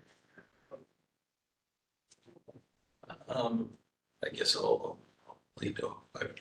I've got sessions starting. I'm working, and that's CES in PP examination policy and procedures committee. I'm starting meetings for that, and it'll kick off with 2 3-hour video sessions back-to-back days. And then a meeting down in Dallas in January on the NSPE's Committee on Policy and Advocacy, looking through all the positions of NSPE. Those. So what I'm generally trying to do is tie the NCES work, the NSPE work, and also with the ICHE, the Licensure and Professional Development Committee, working those all mutual benefit toward licensure. Okay, anyone else? I'm on the NCWS EPE, so examiners for professional engineers. We are reviewing a PAC study, the 7-year study of the specifications for PE architectural engineering. And I have never known anyone that took that exam. Do we license? We give that exam. I haven't seen one. We do, but we call them building systems. Building systems. Yeah. Okay, You pass that exam and that's what we license. and can I get some names maybe from you so that I could reach out to a few people, especially email? They're changing the specifications on it and just got some questions. But if anyone knows anybody who's licensed PE in architectural engineering, which we call building systems, please let me know. Okay, anything else? Moving on, action items from this meeting, Mackenzie. Right. Okay. So the first one would be Ms. Gillespie will advance the CR 102 for WAC 196.09.152 regarding indexing. Again, Ms. Gillespie will move forward with the CR 103 for WAC 196.16.120. With the advancement of decoupling, EQC will prepare revisions to 1843 and WAC provisions to support decoupling for PEs. Ms. Ware to schedule November 18th special board meeting via WebEx with the physical presence in Olympia. and Mr. Wangler and board staff to work on and submit Aaron Blaisdell's nomination for the NCEES National Service Award. In there, part of the other one, and with tasking, survey and structural committee for assessment on decom. And I believe that came out of EQC, if I'm correct. Well, and really the discussion here.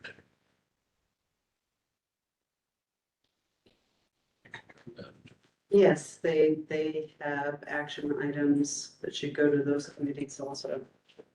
And then Greg reaching out to Pullman and Bothell for the meetings. Or Yeah. did with WSU as we sat here, so I just had them. Don't get off it. Took you so long. Took it there. I got an out of office message, so that might be a little.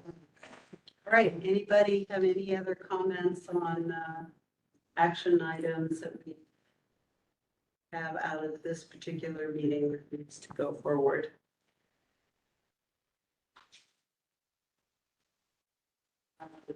All right, and there are previous action items which would ask the staff to go through and see if it needs updating and or things put back onto committee agendas to make sure we don't lose them. That would be great. Okay. That's it for action items, agenda items for next meeting, which would be December. Now, there'll be a few that I might not catch here, because I know we have some for 1843, but one that I have listed here is to form the committee to review agency director. That will be happening in December for his evaluation. Oh, okay. Okay. We want to make sure that we get the survey committee to talk about decoupling. Do you think we'll have a recommendation in December? Well, we need. to Well, let's discuss- put 3 on the new items. The survey committee's comments on decoupling, the structural engineers committee's comments on decoupling, and the EQC progress.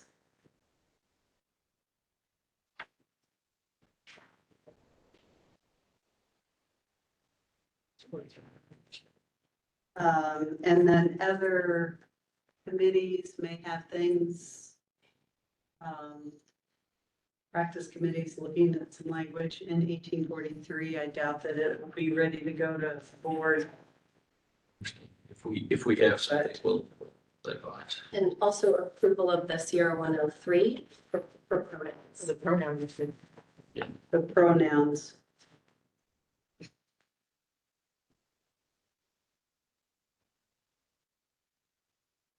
Okay. And we will see everyone in November virtually. Have a special meeting that you're going to get set up right away. So I guess that's an early action item. Anything else for December's agenda?